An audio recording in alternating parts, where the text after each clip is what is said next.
నేను అడిగినప్పుడు మీరు స్పందిస్తే, అంటే మీ అందరికీ నేను వినిపిస్తున్నానా?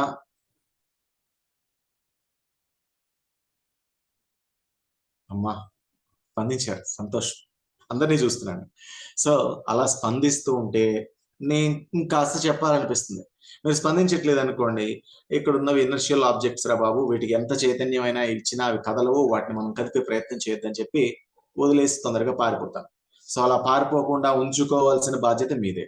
ఇక మూడో విషయం, మనకి సాధారణంగా ఏంటంటే వయసు పెరుగుతున్న కొద్దీ ఎక్స్‌పీరియన్స్‌తో పాటు జ్ఞానం, జ్ఞానంతో పాటు విజ్ఞానం, విజ్ఞానంతో పాటు సుజ్ఞానం, సుజ్ఞానంతో పాటు మరొకటి కూడా యాడ్ అవుతుంటుంది. దాని పేరేంటి? Wifi, ego. సో, ఆ ఈగో ఒక్కదాన్ని స్విచ్ ఆఫ్ చేసి మిగతావన్నీ ఆన్ చేసుకొని కూర్చోండి.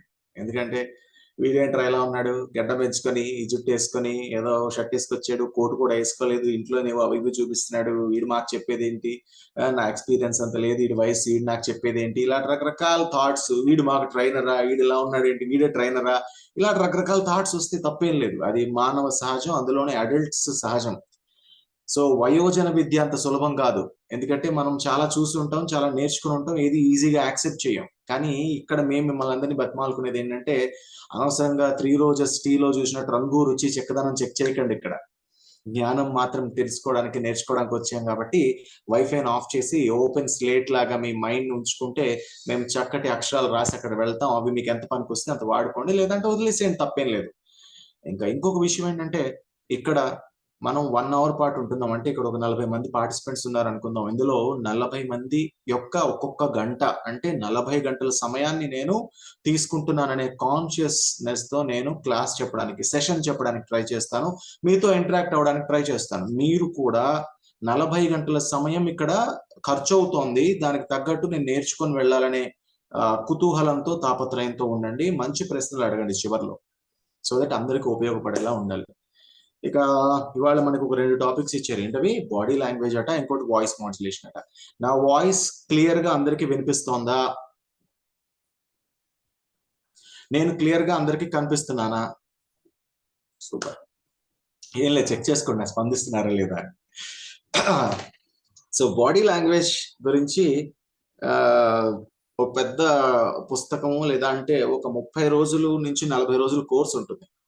3 నెలలు కూడా నేర్చుకోవచ్చు యాక్చువల్‌గా బాడీ లాంగ్వేజ్ గురించి. 3, 4 నెలల పాటు పాఠాలు చెప్పొచ్చు బాడీ లాంగ్వేజ్ గురించి. అయితే అవన్నీ ఏం సూచిస్తాయి? ఇప్పుడు 'ద సీక్రెట్' అనే ఒక పుస్తకం ఏం చెప్తుంది అంటే, మొత్తం పుస్తకం చదివాకనే కాదు, చదివేసిన వాడు ఒక 2, 3 లైన్‌లో అవతల వాడికి జ్ఞానాన్ని ఇచ్చేయొచ్చు.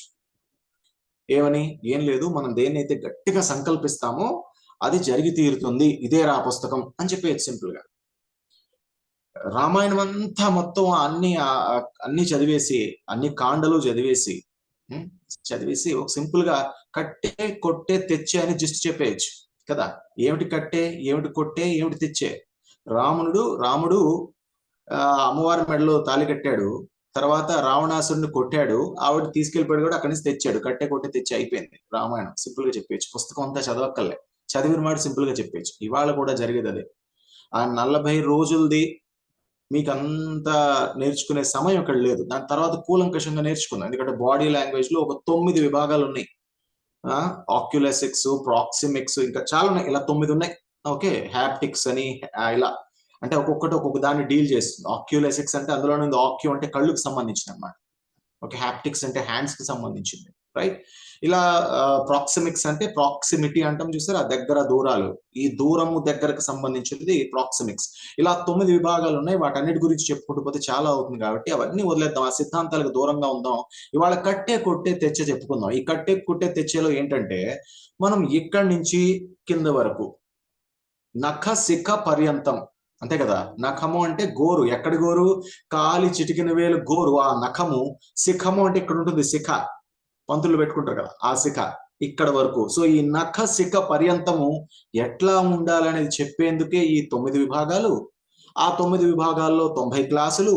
అందులో ఉండే సిద్ధాంతాలు, రాద్ధాంతాలు. మనకు అవన్నీ వద్దు. మనం సింపుల్‌గా ఇక్కడి నుంచి ఆ కింద వరకు ఎలా మెయింటైన్ చేసుకోవాలి? ఒక స్పీకర్‌గా, ఒక ట్రైనర్‌గా ఎలా మెయింటైన్ చేసుకోవాలనేది బ్రీఫ్‌గా తెలుసుకునే ప్రయత్నం చేద్దాం. సో అలా మెయింటైన్ చేసుకుంటే సరిపోతుంది. మిగతావన్నీ వదిలేద్దాం. మిగతావన్నీ తర్వాత ఒక ఇంట్రెస్ట్ ఉంటే ముందు తర్వాత నేర్చుకుందాం. ఇప్పటికైతే ఇది నేర్చుకుందాం. అలాగే వాయిస్ మాడ్యులేషన్ లో కూడా అంతే. వాయిస్ మాడ్యులేషన్ లో నేను సెషన్ చెప్పినప్పుడు ముందు అందరిని ప్రిపేర్ చేస్తా దానికోసం. ఇవాళ ప్రిపరేషన్ మధ్య టైం లేదు. పిండి కలిపి జాగ్రత్తగా నీళ్లు వేసి దానిలో కాస్త జీలకర్ర, వాము, ఉప్పు, కారం, నూనె అన్ని వేసి పకోడీలు బాగా వస్తాయి లేదా చూసుకొని టేస్ట్ చూసేంత టైం లేదు మనకి. టకటక వేసుకుని ఆర్డర్ ఫాస్ట్ గా సర్వ్ చేయాలి కాబట్టి దాన్ని కూడా అదే కట్టే కొట్టే తెచ్చే విధానంలో ఫాస్ట్ గా చెప్పుకుందాం. కానీ ఏది మిస్ అవ్వం, ఏది ఇంపార్టెంటో దానిలోకి డైరెక్ట్ గా వెళ్దాం. సో ఎందుకు నేను ప్రిపేర్ చేస్తాను మీ అందరినీ అంటే, సడన్ గా సబ్జెక్ట్ లోకి తీసుకెళ్లిపోతే ఎక్కడో ఆలోచిస్తూ ఏదో చూస్తూ ఏదో ఉన్న వాళ్ళని ఒకేసారి తోసేస్తే కొన్ని మిస్ అయిపోతారని ప్రిపేర్ చేస్తా. ఇప్పుడు నేను మీకు రిక్వెస్ట్ చేసేది ఏంటంటే, ప్రతి నిమిషానికి మీరు ప్రిపేర్ అయ్యి ఉండండి. ఇప్పటి నుంచి ప్రతి నిమిషానికి మీరు ప్రిపేర్ అయ్యి ఉండండి. ప్రతి స్లైడ్ ఇంపార్టెంట్, ప్రతి మాట ఇంపార్టెంట్. ఎక్కువసేపు రిపీట్ చేసే అవకాశం నాకు లేదు అని మీరు అందరూ గ్రహిస్తే మనం స్పీడ్ గా ఈ సెషన్ ని ముగించుకుందాం. సో ఇది ఇంట్రడక్షన్. సరే, బాడీ లాంగ్వేజ్ ఎందుకు అవసరం అంటే, మీరు ఒక్కసారి చాట్ లో నాకు ఆన్సర్ పెట్టండి.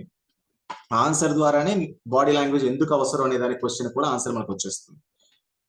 మన ప్రధానమంత్రుల్లో ఎటువంటి కదలిక లేకుండా కేవలం బొమ్మలా మాట్లాడే ప్రధానమంత్రి, పూర్వ ప్రధాని ఎవరు? చాట్ లో ఆన్సర్ పెట్టండి, మేము వెయిట్ చేస్తాం. ఎలా గుర్తుపెట్టుకున్నారండి ఈయన పేరుని? ఆయన ఎలా గుర్తుపెట్టుకున్నారు మీరు? కదలకుండా, ఎటువంటి ఎక్స్ప్రెషన్స్ లేకుండా బొమ్మలా మాట్లాడే వ్యక్తి అని గుర్తుపెట్టుకున్నారు ఆయన్ని. అన్యాయం అండి. ఆయన పెద్ద మేధావి, ఆర్థిక శాస్త్రవేత్త, సౌమ్యుడు, మృదుభాషి, ఎన్నో సమస్యలకు పరిష్కారం చూపినవాడు. గ్లోబలైజేషన్, లోకలైజేషన్ ఇలాంటివన్నిటిని మన దేశానికి తీసుకొచ్చి ఆర్థిక ద్వారాలు తెరిచి విదేశీ పెట్టుబడులు తెచ్చి ఇవన్నీ మర్చిపోయారు. ఇవన్నీ కాదు మనకి. ఏంటి ఎక్స్ప్రెషన్ లేదు, బాడీ లాంగ్వేజ్ లేదు, బొమ్మల నిలబడి మాట్లాడతారు, అది గుర్తు పెట్టుకున్నారు. అదే ఒకవేళ ఆయనకి ఎక్స్ప్రెషన్, బాడీ లాంగ్వేజ్ ఉంటే ఖచ్చితంగా ఆయన పేరు చెప్పేవాళ్ళు కాదే మీరు? ఇదేనండి ఆన్సర్. ఎందుకు బాడీ లాంగ్వేజ్ కావాలంటే అందుకు. మీరు మాట్లాడేదానికి ఎఫెక్టివ్ గా సపోర్ట్ ఇవ్వాలంటే మీ బాడీ దాంతో పాటు స్పందిస్తేనే కరెక్ట్ గా సింక్ లో అవతల వాళ్ళకి చేరుతుంది. అండ్ మానవుడి చరిత్ర ఏంటి అసలు? మానవుడు మొట్టమొదటి మాట్లాడా? లేదు. మానవుడి తొలి జీన్స్, కొన్ని లక్షల సంవత్సరాల నుంచి మానవుడి తొలి జీన్స్ లో ఏముంది అంటే సంజ్ఞలు లేదా అంటే సైన్ లాంగ్వేజ్. సైన్స్ తో, ఎస్ అండి, అవును, సైన్ లాంగ్వేజ్ తో మాట్లాడుకున్నాడు. అది మన జీన్స్ లో ఉంది. సో సైన్, ఆ సంజ్ఞ లేదా అంటే ఆ సంకేతం, ఆ బాడీ లాంగ్వేజ్ లేదా అంటే నాన్ వెర్బల్ కమ్యూనికేషన్ అనేది మన జీన్స్ లో ఉంది. అది ఉంటే తప్ప మనకి అది అట్రాక్టివ్ గా అనిపించదు. తర్వాత వచ్చినవి మాటలు, సౌండ్స్ ఇవన్నీ తర్వాత వచ్చాయి. సో దానికి మనం ముందు కనెక్ట్ అవుతాం. అండ్ చూడండి, మనం ఎవరినైనా కలుసుకున్నప్పుడు ఉదయాన్నే గొడవ చేయకూడదు, ఎక్కడైనా సైలెంట్ గా ఉండాలన్నప్పుడు బాగున్నావా, ఎలా ఉన్నావు అని అడగడానికి అని అడుగుతాం ఇలా. అవునా? కళ్ళు లాగరేసి ఇలా ఇలా అంటారు. బాగానే ఉంది, అంత ఆరోగ్యం బాగానే. ఫుడ్ తిన్నావా, బాగుందండి, సూపర్, ఫుడ్ అదిరిపోయింది. అక్కడెక్కడో ఉంటాడు, ఇక్కడ ఉంటాడు, వీళ్ళిద్దరి మధ్యన సౌండ్ లేదు, కానీ ఇద్దరు చెప్పేసుకున్నారు. సో ఈ లాంగ్వేజ్ కున్న గొప్పతనం అది. ఎటువంటి ఒక చిన్న సౌండ్ కూడా చేయకుండా అవతల వాళ్ళతో కమ్యూనికేట్ చేయొచ్చు. అయితే మనం ఇక్కడ సౌండ్ చేయకుండా మోగ వార్తలు చెప్పబోవట్లేదు. మనం సౌండ్ తో పాటుగా దీన్ని ఎలా వాడుకోవాలనేది తెలుసుకోబోతున్నాం. అందుకోసం బాడీ లాంగ్వేజ్ నేర్చుకుంటాం. సరే, నేను ఒక పీపీటీని మీకు షేర్ చేస్తాను. పీపీటీ షేర్ చేసే ముందు ఇంకొక 4 విషయాలు చెప్పి షేర్ చేస్తాను. మనకి పంచపాండవులు ఎంతమంది? పంచపాండవులు ఎంతమంది? 5. వెరీ నైస్ అండి, సంతోషం. సో ఈ పంచపాండవులు 5 ఎందుకు మీకు తెలియదని కాదు, ఎంతమంది స్పందిస్తారో చూస్తున్నారు. అసలు పడుకున్నారా, వింటున్నారా అని డౌట్ కొద్ది అనమాట. సో రెస్పాన్స్ వస్తుంది. రైట్, పంచపాండవులు 5. వీళ్ళలో ఒక్కొక్కరికి ఒక్కొక్క క్వాలిటీ ఉంది. ఇలా ఫస్ట్ ధర్మరాజు ధర్మాత్ముడు, ధర్మంతో పట్టుకొని ఉంటాడు, చాలా మంచోడు, గొప్పోడు. అవునా? అలాగే మరి ధర్మరాజు ధర్మాత్ముడైతే, ధర్మాన్నే పట్టుకొని ఉండేవాడైతే వాడిని మన క్వాలిటీస్ లో, అంటే మనకి కావాల్సిన క్వాలిటీస్ లో ఎలా చెప్పుకోవచ్చు అంటే, మన ఈ ఎఫెక్టివ్ పబ్లిక్ స్పీకింగ్ లేదంటే పర్సనాలిటీ డెవలప్మెంట్ లో ఎలా అంటే ఎథిక్స్, ఎటికెట్స్ ఇవి నేర్చుకుంటాం మనం. సో అది ధర్మరాజు. రెండోది భీముడు అంటే ఏం చేస్తాడు? బాగా బలశాలి. మన స్పీచ్ కానీ మన ట్రైనింగ్ కానీ బలశాలి ఏంటి అంటే కాంటెంట్. సో మన భీముడు ఎవరు? కాంటెంట్. మూడోది అర్జునుడు. అర్జునుడు ఎవరు? గొప్ప నాయకుడు, అలాగే మంచి విలుకాడు. విలుకాడు అంటే స్కిల్స్ అన్నమాట, స్కిల్స్ ఉన్నాయి ఆయన దగ్గర. అలాగే చాలా చాలా ఎలాంటి వాళ్ళని ఎదిరించగలిగే ధైర్యవంతుడు. సో అక్కడ మనకి వచ్చింది స్టేజ్ ఫ్రైట్, లీడర్షిప్ స్కిల్స్, ఇలాంటివన్నీ అర్జునుడు అయిపోయాడు. ఇక నాలుగోది ఎవరు? నకులుడు. నకులుడు అంటే మంచి అందగాడు. అందగాడే కాదు, ఎలాంటి గుర్రాన్ని ఇచ్చినా సరే దాన్ని లొంగ తీసుకోగలడు, ఎలాంటి పశువునిచ్చినా దాన్ని లొంగ తీసుకునే స్కిల్ ఉన్నవాడు, దేన్నైనా అద్భుతంగా ప్రదర్శించగలడు. నకులుడు ఖడ్గం తిప్పుతుంటే కిందకు ఒక చుక్క వాన పడదట, అంత బాగా ప్రజెంట్ చేయగలడు. సో అవి ప్రెజెంటేషన్ స్కిల్స్ లాంటివి, అలాంటివన్నీ కూడా నకులుడు. ఇక సహదేవుడు, ఈయన చాలా ఇంటెలిజెంట్. సహదేవుడు ద మోస్ట్ ఇంటెలిజెంట్ ఫెలో మొత్తం పాండవుల్లో. మరి సహదేవుడి దగ్గర ఉన్న ఇంటెలిజెన్స్ ఏంటయ్యా అంటే, చక్కగా ఎంత బాగా అంటే అంత బాగా మాట్లాడతాడు. Body language, voice modulation, dressing, ఇలాంటివన్నీ కూడా సహదేవుడి తాలూకు క్వాలిటీస్. సో ఇవాళ మనం ఎవరిని డీల్ చేయబోతున్నాం అంటే, ఈ పంచపాండవుల్లో ఆఖరి వాడైన సహదేవుడిని డీల్ చేయబోతున్నాం. సో ఈ సహదేవుడికి సంబంధించి మనం నేర్చుకోబోయే body language and voice modulation సంబంధించిన ఆ పీపీటీని మీకు చూపిస్తున్నాను. అందరికి వస్తుందా లేదో చెప్పండి. వస్తుందా ఇది? గుడ్. సో సహదేవుడిలో మొట్టమొదటిది ఏంటంటే బాడీ లాంగ్వేజ్. సరే, బాడీ లాంగ్వేజ్ లోకి వెళ్దాం. ఫస్ట్ బాడీ లాంగ్వేజ్ లో ఏమున్నాయంటే, ఒక రీసెర్చ్ ఏం చెప్తోంది అంటే, మనం ఏదైనా ప్రజెంట్ చేసేటప్పుడు ట్రైనింగ్ లో కానీ లేదా అంటే స్పీచ్ లో కానీ ప్రజెంట్ చేసేటప్పుడు ఒక 7% మాత్రమే మనం రాసుకునే మాటల యొక్క ప్రభావం అవతల వాళ్ళ మీద ఉంటుంది. 7% మాత్రమే పదాల యొక్క ప్రభావం ఉంటుంది. చూడండి, ఇది ప్రభావం, ఏవి ప్రభావం చూపిస్తాయని. కాంటెంట్ చాలా గొప్పది, కానీ దాని ప్రభావం ఊరికే కాంటెంట్ లా ఇచ్చేస్తే, ఊరికే బాడీ లాంగ్వేజ్, వాయిస్ మాడ్యులేషన్ చేయకుండా దాన్ని అలా ఇచ్చేస్తే దాని ప్రభావం 7% మాత్రమే, ఇంకా తక్కువ కూడా ఉండొచ్చు. కానీ అదే కాంటెంట్ ని బాడీ లాంగ్వేజ్ తో ప్రెజెంట్ చేసినప్పుడు ఆ కాంటెంట్ యొక్క ప్రభావం 55% ఉంటుంది వింటున్న వాళ్ళపైన. దానికి వాయిస్ మాడ్యులేషన్ జోడించినప్పుడు ఇంకో 38%. అంటే ఈ 100% పూర్తవడానికి కాంటెంట్ ఒక్కటే సరిపోదు, దాంతో పాటు 55% బాడీ లాంగ్వేజ్, 38% ప్రభావం చూపించే వాయిస్ మాడ్యులేషన్ ని కూడా జత చేసుకుంటేనే ఖచ్చితంగా 100% మన అవతల వాళ్ళపైన మన స్పీచ్ తో, మన వాక్యాలతో, మన కాంటెంట్ తో చక్కటి ప్రభావాన్ని చూపించగలుగుతాం, ఇంపాక్ట్ చూపించగలుగుతామని రీసెర్చ్ చెప్తోంది. సో ఇవాళ మనం కాంటెంట్ గురించి తెలిసేసుకునే ఇక్కడికి వచ్చాం. ఇవాళ మనం ఇంకొక 55, 38 ఈ రెండింటిని తెలుసుకునే ప్రయత్నం, అంటే 93% మనం ఏం చేయాలనే దాన్ని తెలుసుకునే ప్రయత్నమే ఇవాళ మనం చేయబోతున్నాం. సో ఇందాకే చెప్పాను, ఏం చెప్పాను, మనం ఏం సిద్ధాంతాలు తెలుసుకోవట్లేదు, నఖశిఖ పర్యంతం తెలుసుకోబోతున్నాం. మరి నఖశిఖ పర్యంతంలో తల నుంచి కిందకి వెళ్ళేటప్పుడు మొట్టమొదటి ఏంటి? హెయిర్ అట. హెయిర్ ఎలా ఉండాలి? ఖచ్చితంగా ఒకటిలా ఉండకూడదు, రెండులా ఉండొచ్చు. సరే, ఏంటి సార్ పెద్ద తేడా, ఇద్దరు గడ్డం గీసుకోలేదు, షేవింగ్ లేదు, అది లేదు, ఇది లేదని అంటారు. అలా కాదు. మనం స్పీకర్ అనగానే ఒక ఎక్స్పెక్టేషన్ బిల్డ్ అవుతుంది, ఒక జడ్జిమెంట్ ఉంటుంది అవతల వాడికి. ఒక ట్రైనర్ అనగానే ఒక ఎక్స్పెక్టేషన్, ఒక జడ్జిమెంట్ ఉంటుంది. దానికి తగ్గట్టు మ్యాచ్ అయ్యేలా మనం ఉండగలడు. మీకు గడ్డం పెంచుకోవడం ఇష్టం, క్లీన్ షేవ్ లో వెళ్ళవసరం లేదు, దాన్ని ట్రిమ్ చేసుకోండి. ఇవాళ నేను మీ ముందు కూర్చున్నట్టు ట్రిమ్ చేసుకొని కొంత గడ్డం ఉంచుకొని కూర్చున్నాను. హెయిర్ మొత్తాన్ని కట్ చేసుకొని మిలిటరీ కటింగ్ చేసుకోక్కర్లేదు. చూడండి, ఉన్న పెద్ద హెయిర్ ని కూడా పక్కకి దువ్వుకొని నీట్ గా కూర్చోవచ్చు. సో అదే తేడా. సో హెయిర్ ని, గడ్డాన్ని, వీటిని గ్రూమ్ చేసుకొని ఉండాలి, కరెక్ట్ గా డీసెంట్ గా కనిపించేలాగా మెయింటైన్ చేసుకోవాలి ఒక స్పీకర్ గా, ఒక ట్రైనర్ గా మనం వెళ్ళాలనుకుంటే. ఇది మొట్టమొదటి పాయింట్. ఇక రెండో పాయింట్, నుదురు. దీన్నే మనం పాల భాగం అంటాం. అలాగే తెలుగులో దీన్ని ఇలా ముడతలు వస్తే దాన్ని స్ఫురద్భ్రుకుటి అంటాం. ఇలా ముడతలు రానియకండి. ఎందుకో తెలుసా? ముడతలు అనేవి చికాకుకి సంకేతం. ఎవరైతే విసుక్కుంటున్నారో, చికాకు పడుతున్నారో వాళ్ళకి ఇక్కడ ముడతలు వస్తాయని అర్థం. మనం విసుక్కునేటప్పుడు మీరు చూడండి, అబ్జర్వ్ చేయండి, మిమ్మల్ని మీరు కోపం వచ్చినప్పుడు, ఎవరిపైన అరుస్తున్నప్పుడు, బాధ కలిగినప్పుడు, విసుగు చెందినప్పుడు మాత్రమే మనం వీటిని ఎక్కువగా ముడుస్తూ ఉంటాం. లేదా దేనైనా కాన్సన్ట్రేటెడ్ గా సీరియస్ గా చూస్తున్నప్పుడు మాత్రమే ముడుస్తూ ఉంటాం. సో మాక్సిమం మీ స్పీచెస్ లో దీన్ని ప్లెయిన్ గా ఉంచుకోవడానికి ప్రయత్నించండి, అనవసరంగా దీన్ని ముడవకండి. ఇంకొక ఇంపార్టెంట్ విషయం కూడా ఉంది ఇక్కడ, ఆడవాళ్ళకి చాలా ఇంపార్టెంట్. ఏంటంటే, ఇలా ముడిచి ముడిచి ముడిచి కొన్ని సంవత్సరాలు అయ్యాక ఎక్కడెక్కడైతే ముడతలు పడుతున్నాయో అక్కడ గీతలు వస్తాయి నామాల్లాగా. వాటిని మీరు ఎన్ని ఫెయిర్ అండ్ లవ్లీలు పెట్టినా తీయలేరు. వాటికి మళ్ళీ లేజర్ చికిత్సలు చేయించుకున్నా కూడా పోవు ఆ మడతలు, అలా చర్మం మడతలు పడిపోతుంది. సో అందానికి అది విఘాతం.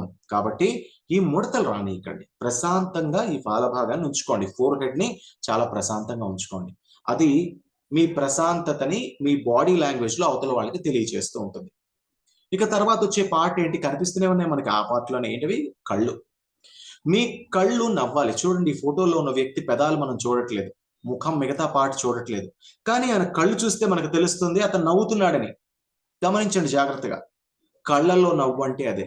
మీరు నవ్వేటప్పుడు మీ పెదాల పైన ఇలా ఉండి అని నవ్వితే కళ్ళలో నవ్వు లేదు అని నవ్వితే ఉందా, లేదు. అదే నేను ఇప్పుడు నవ్వుతున్నాను, ఎస్, నా కళ్ళల్లో కూడా ఆ నవ్వు ఉంది. సో కళ్ళల్లో నవ్వుని మనం చూపించగలగాలి. సో భావాలు కళ్ళతో పలకాలి. అంటే ఒకవేళ ఒక కోపాన్ని చూపించారు, అది పదాల్లోని నోటిలోంచే కాకుండా మీ కళ్ళలో కూడా ఆ కోపం కనిపించాలి. మీ శాంతం మీ కళ్ళలో కనిపించాలి, మీ హాస్యం మీ కళ్ళలో కనిపించాలి, మీ ప్రేమ మీ కళ్ళతో కురిపించాలి. అప్పుడు కళ్ళు కరెక్ట్ గా మాట్లాడుతున్నట్టు. అట్ ద సేమ్ టైం ఇంకొక ఇంపార్టెంట్ విషయం మనం బాడీ లాంగ్వేజ్ లో మాట్లాడుకోవాల్సింది ఏంటంటే, జస్ట్ మినిట్, నేను ఆఫ్ చేసి చూపించాల్సిన విషయం, అందుకు దీన్ని ఆఫ్ చేస్తున్నాను. మనం ఐ కాంటాక్ట్ ఇలా మాట్లాడుతున్నాం ఒక స్పీచ్ లో, ఎప్పుడూ కూడా సప్ సప్ సప్ సప్ సప్ అని తిరగకూడదు. చాలా జాగ్రత్తగా ఇటుపక్క మనం చూస్తున్నామంటే 1, 2, 3, 4, 5, కనీసం ఒక 5 సెకండ్ల పాటు అటు చూడాలి. స్ట్రైట్ గా చూస్తున్నాం అంటే ఒకే ఆడియన్స్ ఉన్నారు, ఇలాగే ఉన్నారనుకోండి, దట్స్ ఫైన్. అప్పుడు కూడా ముందు వెనక అని 2 ఆప్షన్స్ ఉంటాయి మనకి. ముందు వాళ్ళని ఒక 5 సెకండ్లు చూడండి, మధ్యలో వాళ్ళని ఒక 5 సెకండ్లు చూడండి, మళ్ళీ ఆ వెనకున్న వాళ్ళని ఒక 5 సెకండ్లు చూడండి. దీన్ని ఐ షేప్ అంటాం. ఐ అంటే ఐ అనే అక్షరం లాగా అనమాట, ఇలా ముందుకి వెనక్కి ముందుకి వెనక్కి. లేదు మనకి లెఫ్ట్ లో ఉన్నారు, రైట్ లో ఉన్నారు, మనకు ఆవులింతలు వస్తున్నాయి, నిద్ర వస్తుంది, కాస్త చాయ్ తాగండి, మంచినీళ్ళు తాగండి, నిద్ర పోగొట్టుకుని క్లాస్ వినండి. సో ఎందుకంటే అందరినీ చూస్తున్నాను. సో మనకి లెఫ్ట్ లో ఉన్నారు, రైట్ లో ఉన్నారు, ఎదురుగా ఉన్నారు, పైన కూడా ఉన్నారు అనుకుందాం. అప్పుడు ఏం చేయాలంటే, ఇటు చూశారు, ఇటు చూసిన వాళ్ళు సప్ అని ఇలా రాకూడదు. ఎలా రావాలంటే కట్ చేసుకోవాలి. ఐ కాంటాక్ట్ ని కట్ చేయాలి. ఎలా, 5 సెకండ్లు వాళ్ళ వైపు చూసి మాట్లాడిన తర్వాత ఇలా కిందకి రండి, మళ్ళీ ఇలా మధ్యలోకి రండి, మళ్ళీ ఇలా కిందకి రండి, మళ్ళీ పక్కకి వెళ్ళండి, మళ్ళీ కిందకి రండి, ఆ పైకి వెళ్ళండి, మళ్ళీ మధ్యలోకి రండి. ఇదొక షేప్ చూసారా, డబ్ల్యూ షేప్, లేదా అంటే ఎం షేప్ లో వెళ్ళొచ్చు. ఏదో ఒక ప్యాటర్న్ ని మెయింటైన్ చేయండి. అంతేగాని సప్ సప్ సప్ సప్ నేను అడ్డంగా ఐ ప్యాటర్న్ మెయింటైన్ చేస్తానని చెప్పకండి. అడ్డంగా పడుకోబెట్టిన ఐ ఇలా ఉంటుంది కదా, ఇలా ఇలా ఇలా బ్లేడ్ ఇలా కొయ్యకండి, మీరు అంత స్పీడ్ గా తిప్పొద్దు, అది డిస్టర్బింగ్ గా ఉంటుంది, అవతల వాళ్ళకి కనెక్షన్ డిస్టర్బింగ్ గా ఉంటుంది. సో ఈ 5 సెకండ్లు చూసినప్పుడు లాభం ఏంటంటే, ఇప్పుడు మీరు సాధారణంగా ఒకవేళ షిరిడి లాంటి ప్లేసెస్కి వెళ్ళారనుకోండి, బాబా గుడికి వెళ్ళండి, బాబాని మనం ఎటు నుంచి చూసినా మన వైపే చూస్తున్నట్టు ఉంటాడు, బాబా మన్నే చూస్తున్నాడు అనే ఫీలింగ్ మనకు కలుగుతుంది. అలాగే మీరు 5 సెకండ్లు వాళ్ళ వైపు చూసినప్పుడు అటుపక్క ఉండే మొత్తం ఆడియన్స్ అందరూ ప్రతి ఒక్కరూ వాళ్ళని మీరు చూస్తున్నారు అని అనుకుంటుంటారు. దానివల్ల ఆడియన్స్ అటెన్షన్ ని మీరు కంటిన్యూస్ గా మీతో పాటు ఉంచుకోవచ్చు. వాళ్ళతో ఒక personal I to eye contact ని మెయింటైన్ చేస్తున్న ఫీలింగ్ వాళ్ళకి కనెక్ట్ అవుతుంది. అది మీకు మెయిల్ చేస్తుంది, మీ కంటెంట్ ని వాళ్ళకి చేరవేయడానికి. సో ఈ ఐ కాంటాక్ట్ ని జాగ్రత్తగా మెయింటైన్ చేసుకోండి. షేప్స్ ని కూడా ఏ ఫార్మాట్ లో మనం అటు ఇటు తిప్పామన్నది చూపించాను కదా, ఆ షేప్ ని కూడా జాగ్రత్తగా చూసుకోండి. ఇక మనం నెక్స్ట్ ఐస్ తర్వాత ఏముండి ఉంటుంది ఒకసారి ఆలోచిద్దాం. ఐస్ తర్వాత ఏమిటి? ఐబ్రోస్. ఇందాక మీకు చెప్పాను ఏంటి, మనం ఐబ్రోస్ తో కూడా కమ్యూనికేట్ చేయొచ్చు. ఎవరినైనా ఎలా ఉన్నావు అని అడగడానికి కనుబొమ్మల్ని ఇలా ఎగరేస్తాం, అవునా? ఎవరికైనా ఇప్పుడు కన్ను కొడితే ఏంటి అర్థం మీ అందరికీ తెలుసు.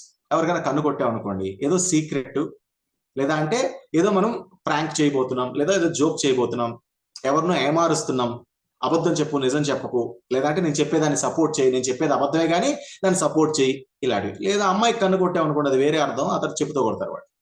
సో చూసారా, ఈ కనుబొమ్మకి కన్ను కొట్టడానికి వీటికి కూడా ఒక లాంగ్వేజ్ ఉంది. ఒక కన్నుబొమ్మను మాత్రమే పైకెత్తి చూస్తున్నాడు అనుకోండి ఒక వ్యక్తి, వాడు నిశితంగా ఎవరినో పరిశీలిస్తున్నాడు అని అర్థం. అదే 2 కనుబొమ్మలు పైకెత్తి చూస్తున్నాడు అనుకోండి, వాడు ఆశ్చర్యపోతున్నాడు అని అర్థం. సో మీ కనుబొమ్మలు కూడా మీ ఆశ్చర్యంతో పాటు, లేదా అంటే మీ నిశితత్వంతో పాటు అవి మూవ్ అవ్వాలి. సో కనుబొమ్మలతో కూడా కమ్యూనికేషన్ జరుగుతుంది, అది కూడా మీరు గమనించాలి. ఇది మీకు అద్దంలో చూసుకొని ప్రాక్టీస్ చేసుకోవాల్సి ఉంటుంది. సో చాలా మంది అసలు కళ్ళు కనుబొమ్మలు ఏం కదపకుండా చాలా సీరియస్ గా మాట్లాడేస్తుంటారు. అంటే ఫేస్ లో ఎక్స్ప్రెషన్స్ మిస్ అవుతున్నాయి. ఫేస్ లో ఉండే మజిల్స్ కొన్నే. ఆ కొన్ని మజిల్స్ లో మనం కదపగలిగేవేవి? కళ్ళు, కనుబొమ్మలు, ముక్కు, నోరు, చెవులు, వీటినే కదా కదపగలం. చెవుల్ని కదిపి చూపించలేము. ఇలా ఇలా వెనక్కి ముందుకి ఊపి చూపిస్తే వాడికి అర్థం ఏం లేదు. సో చెవులు పోయాయి. ఇంకేం మిగిలాయి? కనుబొమ్మలు, కళ్ళే. ముక్కును అటు ఇటు తిప్పుతాం. ఎప్పుడు తిప్పుతాం?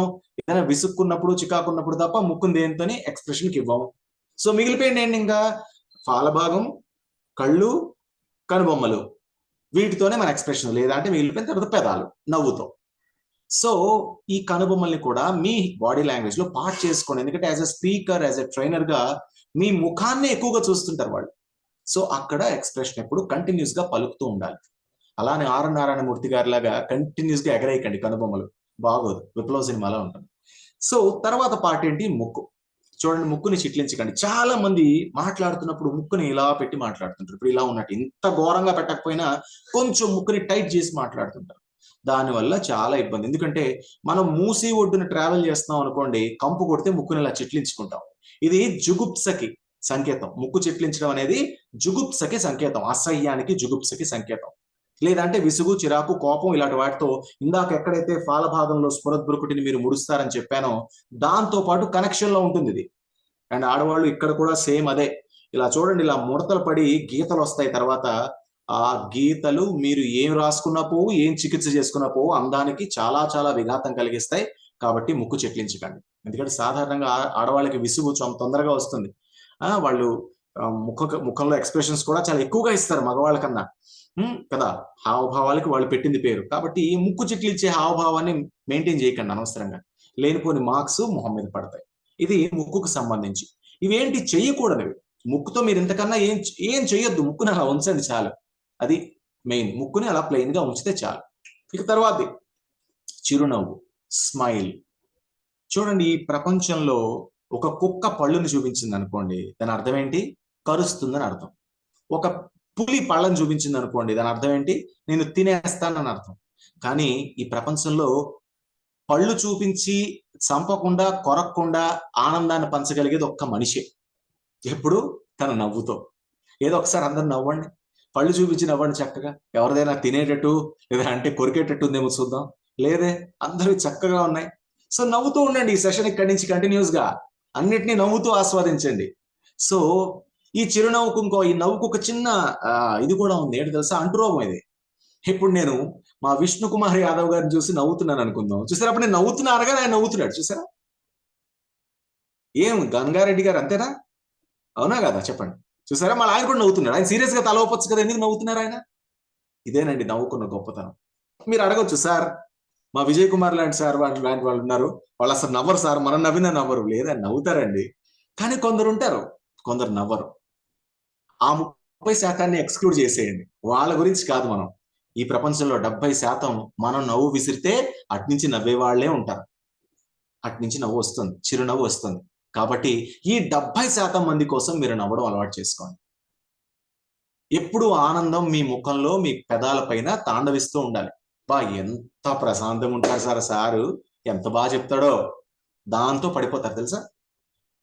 మీరే చెప్పండి, అబ్బాయిల్లో చాలా మందికి నా ప్రశ్న ఇదే. ఎంతమంది అమ్మాయిల్ని మీరు చూసి కళ్ళు, ఆ చిరునవ్వును చూసి ఎంతమందికి మీరు ఫిదా అయిపోయి ఉంటారు? ఒకసారి గుర్తించుకోండి. ఇదే ప్రశ్న ఆడవాళ్ళకు కూడా అడుగుతున్నా. మగాడు తెల్లగా లేడు, అందంగా లేడు, గొప్పగా లేడు, కానీ వాడి కళ్ళు, ఆ చిరునవ్వు చాలా గొప్పగా ఉన్నాయి. అలాంటి వాడిని చూసి ఎంత బాగున్నాడు ఎన్నిసార్లు అనుకుని ఉంటారు. వాడు జాన్ అబ్రహంలా వాడి కండలు లేవు, కానీ వాడు నవ్వుతున్నాడు, చాలా నవ్వు అందంగా ఉంది, వాడి కళ్ళు చాలా బాగున్నాయి, నవ్వుతున్నాయి అని ఎన్నిసార్లు అట్రాక్ట్ అయి ఉంటారు. చూడండి, మొత్తం అట్రాక్షన్ అంతా ఎక్కడుంది? కళ్ళల్లోని, పళ్ళల్లోని. చూసారా? కళ్ళల్లోని, పళ్ళల్లోని. సో కళ్ళు పళ్ళు చూపించండి అవతల వాళ్ళకి. కళ్ళని పళ్ళని చూపిస్తూ మాట్లాడండి చక్కగా. కళ్ళలో ఎక్స్ప్రెషన్ చూపిస్తూ మాట్లాడండి. పెదాలపై చిరునవ్వును పెట్టి మాట్లాడండి. సగం పని అక్కడే అయిపోతుంది. మనం ఆవులింత అంటుజాడ్యం అంటాం కదా, నవ్వు సగం అంటుజాడ్యం అని ఎందుకు అన్నానంటే, ఒక 30% మందిని మనం కదిలించలేము, 70% మందిని ఖచ్చితంగా కదిలించగలుగుతాం. ఆ 70% మంది కోసం మనం నవ్వుదాం, ఇది క్యారీ చేద్దాం. ఇక తర్వాత హెడ్ నాడింగ్, ఇది కూడా కంటాజియస్సే. అనిల్ కుమార్ గారు మీరేమంటారు, అవునా కాదా? ఇప్పుడు మామూలుగా అంతే కదా, ఏదైనా అంతే కదా. చూసారా, ఆయన ఎందుకు నేను తల ఊపితే ఆయన ఎందుకు తల ఊపుతున్నాడు? ఇలా అనొచ్చు కదా అంతే అని. అంతే అంతే నోట్తో అని ఇలా అనొచ్చు కదా. ఆయన కూడా నాకు అంతే అంతే నోట్తో అంటూనే తల ఎందుకు ఊపుతున్నాడు? చూసారా, నేను ఆయనకు అంటిస్తున్నా తల ఊపడాన్ని. మనతో అవతల వ్యక్తులు ఏకీభవించేలా చేయగలిగేది హెడ్ నాడింగ్. తెలియకుండానే వాళ్ళు మన ట్రాప్ లో పడేస్తుంది. మనం ఏం చేస్తాం, వాళ్ళని చూసి ఇటు పక్క ఉన్న ఆడియన్స్ ని చూసి ఏమంటారు మీరు, ఇది కరెక్టే కదా అని అడుగుతాను నేను స్పీచ్ చెప్తూ. వాళ్ళందరూ ఏమున్నా లేకపోయినా అవును సార్ కరెక్టే వాళ్ళు విన్నారో లేదో కూడా తెలియదు, కానీ కరెక్టే అని తలుపుతారు, మనతో ఏకీభవించేస్తారు. సో ఏకీభవించేలాగా మనతో పాటు ప్రయాణించేలా చేయగలిగే శక్తి ప్రసాద్ గారు దేనికి ఉంది? తలోపడానికి ఉంది. ఓకేనా కదా? ఇలా పెట్టుకొని చూస్తున్నారండి సార్, ఓకేనా కదా? ఓకే అట. సో మీరు తల ఊపండి, అవతల వాళ్ళతో ఊపించండి, సింపుల్ స్పీచ్ ఇచ్చేటప్పుడు. ఇక సెకండ్ యూజ్ ఏంటట, కాన్వర్జేషన్ ని కంటిన్యూ చేయడానికి తల ఊపడం పనికొస్తుంది. ఏమంటారు? మామూలుగా ఎప్పుడైనా మాట్లాడుతున్నప్పుడు మనం మాట్లాపేసి కూడా అంతే కదా అంటాం తల ఊపి. అవతల వాళ్ళు సమాధానం చెప్పేలోపు మనం ఏదో బిల్డ్ చేసుకుని మరికొంచెం మాట్లాడతాం. అలాగే అవతల వాళ్ళ అటెన్షన్ ని పట్టుకోవచ్చు. ఇటు తిరిగి పట్టుకున్నాను, ఇప్పుడు ఇటు తిరుగుతాను, మీరందరూ ఏమంటారు అవునా కాదా అనగానే వాళ్ళు తల ఊపుతారు, వాళ్ళందరూ అటెన్షన్ ని లాక్కున్నాను. సో ఇలా అటెన్షన్ ని లాక్కోవడానికి నాకు తల ఊపడం అనేది పనికొస్తుంది.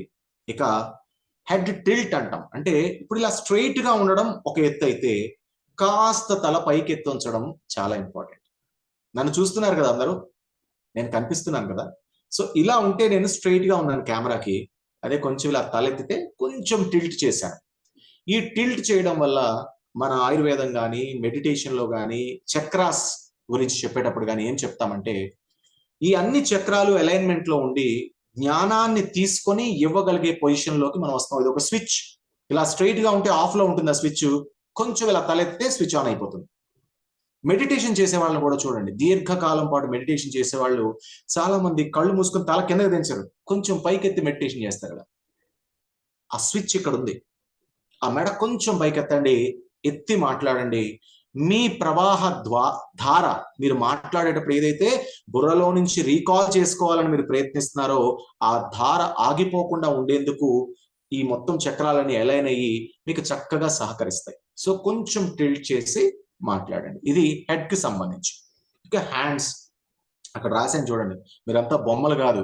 అప్పుడప్పుడు చేతులు రాగయుక్తంగా భావయుక్తంగా ఊపుతుండాలి. రాగయుక్తంగా ఊపితే డ్యాన్స్ అవుతుంది, భావయుక్తంగా ఊపితే బాడీ లాంగ్వేజ్ అవుతుంది. నాకు కోపం వచ్చింది, అనిల్ కుమార్ గారు మీ అంతు చూస్తా అని ఇలా వేలు చూపిస్తున్నాను.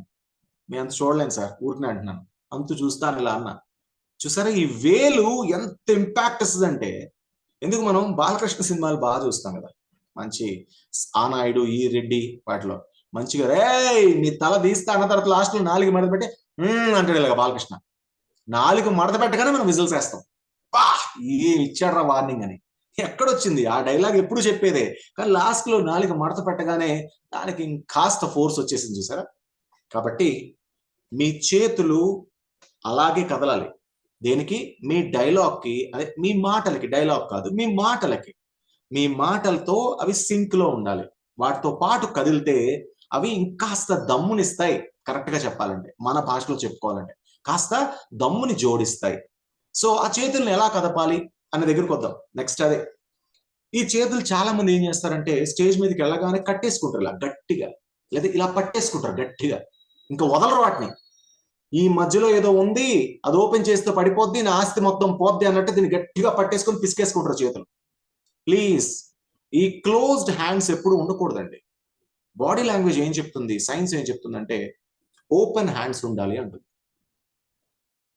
ఎవరైతే సీక్రెట్స్ ని మెయింటైన్ చేస్తారో, ఎవరైతే డిసిప్లినరీ ఫోర్సెస్ లో పనిచేస్తారో, ఎవరైతే వాళ్ళ హావభావాల్ని వాళ్ళ భావావేశాల్ని తొక్కేసుకొని ఒక ఆర్డర్ కింద పనిచేస్తారో వాళ్ళు మాత్రమే చేతుల్ని కట్టేసుకోవడం, పిసికేసుకోవడం, లేదంటే వెనక్కి పెట్టేసుకొని గట్టిగా బిగించుకోవడం. పోలీసులను చూడండి, మనం ఏం చేస్తాం, వాడికి ఏమైనా ఉండండి, ఆయనకి బాత్రూమ్ వస్తుంది అనుకుందాం, అయినా సరే దాన్ని ఆపుకొని వాళ్ళ హెడ్ వస్తుంటే నిలబడి స్ట్రైట్ గా నిలబడి వింటూ ఉండాలి. ఆ భావాన్ని తొక్కేసుకుంటుంటారు లోపల. నీకు సింపుల్ గా అర్థం అవడం కోసం చెప్పాను. లేదా వస్తున్న బాస్ మీద విపరీతమైన కోపం ఉంది, అయినా కూడా ఆ పోలీస్ ఆయన దాన్ని తొక్కేసుకుని లోపల ఆ కోపాన్ని వెనక్కి దాచేసుకుంటాడు, చేతులు వెనక్కి పెట్టి స్ట్రైట్ గా నిలబడతాడు. ఒక రాజకీయ నాయకుడు వస్తాడు, ఆ రాజకీయ నాయకుడు పార్టీ అంటే ఈయనకి ఇష్టం లేదు, ఈయన ఓటేసే పార్టీ కాదు, కానీ ఈయన పోలీసు, ఆ రాజకీయ నాయకుడు వచ్చాడు, వాడంటే అస్సలు పడదు, లేదా వీళ్ళ అన్నయ్య వాళ్ళ అబ్బాయి అతని మీద నిలబడ్డాడు, వీళ్ళ అన్న ఓడిపోయాడు, వాడు గెలిచాడు, వీడు బద్ద శత్రువు అయినా సరే వాడు వస్తే చేతులు వెనక్కి కట్టుకొని చాలా స్ట్రైట్ గా అలా కామ్ గా ఎటువంటి ఎక్స్ప్రెషన్ లేకుండా నిలబడతారు. అది తొక్కేసుకోవడం. ఇది మనకు అవసరం లేదు. మనం స్పీకర్స్, మనం ట్రైనర్స్, మనం ఓపెన్ గా ఉండాలి. అందుకు హ్యాండ్స్ ఎలా ఉండాలి? ఓపెన్ ఉండాలి. మరి ఓపెన్ ఎలా పెట్టుకుని ఇలా నిలబడాలా సార్? కాదు, అలా నిలబడమని కాదు. సో కొంచెం మెత్తగా ఇలా ఉంచాలంతే చేతులు, ఇలా పిసికేసుకోవద్దు. ఇలా ఉండాలి చేతులు, ఉన్నాయా లేవా అన్నట్టు. లేదా అంటే ఇలా పెట్టుకోండి, ఓపెన్ ఉంటాయి. అండ్ వాటిని యూజ్ చేసేటప్పుడు ఎప్పుడు కూడా ఓపెన్ చేసి యూజ్ చేయాలి. ఇక్కడి నుంచి బంధాల నుంచి బయటకు వస్తున్నట్టు ఉండకూడదు. అది చాలా ఫ్రీగా రావాలి, వచ్చి ఫ్రీగా వెళ్తూ ఉండాలి. సో అది open hands. So open hands ని మనం ప్రాక్టీస్ చేసుకోవాలి. అండ్ మనం సాధారణంగా పామ్ జెస్చర్స్ ఎలా ఉండాలి? మనం మాట్లాడే చాలా మంది ఇలాగా ఇలాగా ఇలాగా ఆనా అని పెద్దదో సినిమా హీరోలా చెప్తా ఉంటారు. కాదండి, ఓపెన్ ఉండాలి. అవి కూడా ఓపెన్ గా హ్యాండ్స్, మీరంతా అని ఇలా చేయి చూపించాలి. ఎన్టీఆర్ గారు ఎలా మాట్లాడు? ఇలా మాట్లాడు. మీరంతా బ్రదర్స్ నాకు అన్నారు, ఇలా చేయొద్ది. ఆయన ఇలా అనలే, మీరంతా బ్రదర్స్ అనలే, ఇలా చేయొద్దు అన్నాడు. సో దీని అర్థం ఏంటంటే కలుపుకుపోయేదత్వం, సబ్మిసివ్. నన్ను నేను మీకు అర్పించుకుంటున్నా, నా జ్ఞానాన్ని మీ ముందు పెడుతున్నా, మీ జ్ఞానాన్ని నేను తీసుకోవడానికి సిద్ధమని సబ్మిసివ్ గా మనం చేతులను ఓపెన్ చేసి ఓపెన్ గా ఉంచుతున్నాం, అవతల వాళ్ళని ఆహ్వానిస్తున్నాం. ఇది ఓపెన్ హ్యాండ్స్. ఇది అనుకోండి, ఇది డామినేషన్. అవతల వాడిని సప్రెస్. ఇది ఎక్కడది? ఆర్మీలో ఉన్నారు, మీరు పెద్ద బ్రిగేడియర్, కూర్చో అని చెప్తారు. ఓకే, ఇది ఆరగెన్స్, సప్రెషన్, డామినేషన్ కి వాటికి చిహ్నం ఇలా ఉంచడం. రెండోది ఇలా పాయింట్అవుట్ చేసి చెప్తుంటారు కొంతమంది, ఇలా వేలు చూపించి ఇలా ఇలా. ఇది మళ్ళీ చాలా ఇబ్బంది, ఇది అగ్రెసివ్నెస్. ఇది అండ్ పాయింట్అవుట్ చేస్తున్నామంటే మనకు చెప్తారు చిన్నప్పుడు, ఏంటి ఒకటి ఇటువైపు చూస్తున్నాదంటే 3 నీ వైపు చూస్తున్నాయిరా బాబు, చూసుకో. ఒక దోషాన్ని నువ్వు ఎంచుతున్నావు అంటే 3 దోషాలు నీలో ఎంచుకుంటున్నావు నీకు తెలియకుండానే అని. సో ఇది కూడా పనికిరాదు. ఓన్లీ ఓపెన్ హ్యాండ్స్ తో మన స్పీచ్లు ఉండాలి.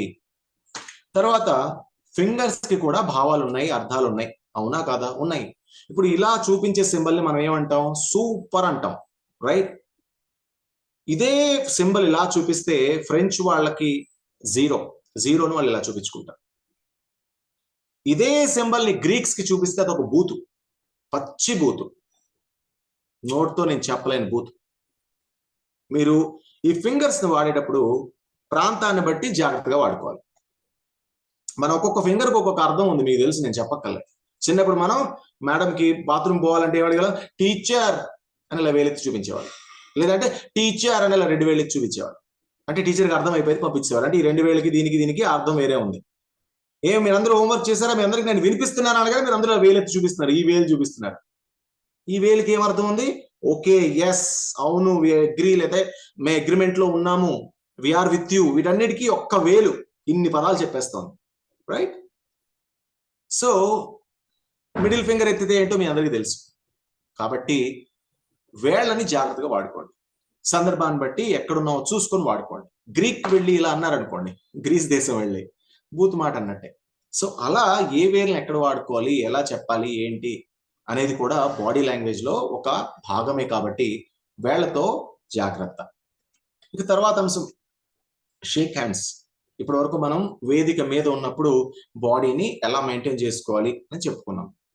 చేతులు కూడా ఇట్లాగే ఇలా మాట్లాడుకోవాలని చెప్పుకున్నాం. ఏదైనా వివరించినప్పుడు కూడా ఇట్లా వివరించుకోవాలని చెప్పుకున్నాం. అంత కరెక్ట్. ఇప్పుడు వేదిక మీద దిగిపోతున్నప్పుడు మనకి షేక్ హ్యాండ్ ఇవ్వడానికి చాలా మంది వస్తారు. లేదంటే మనం వేదిక మీదకి ఎక్కాము, అక్కడ చాలా మంది కూర్చున్నారు, వాళ్ళతో షేక్ హ్యాండ్ ఇవ్వాలి. ఇది ఒక పెద్ద సమస్య. చాలా మంది ఇట్లా ఇస్తారు, మెల్లిగా ఇలా కొంచెం అనమాట, ఒకేసారి. ఇట్లా ఇవ్వద్దండి, దానికన్నా నమస్కారం పెట్టడం ఉత్తమం. ఇట్లా ఇవ్వడం అంటే అర్థం ఏంటి తెలుసా?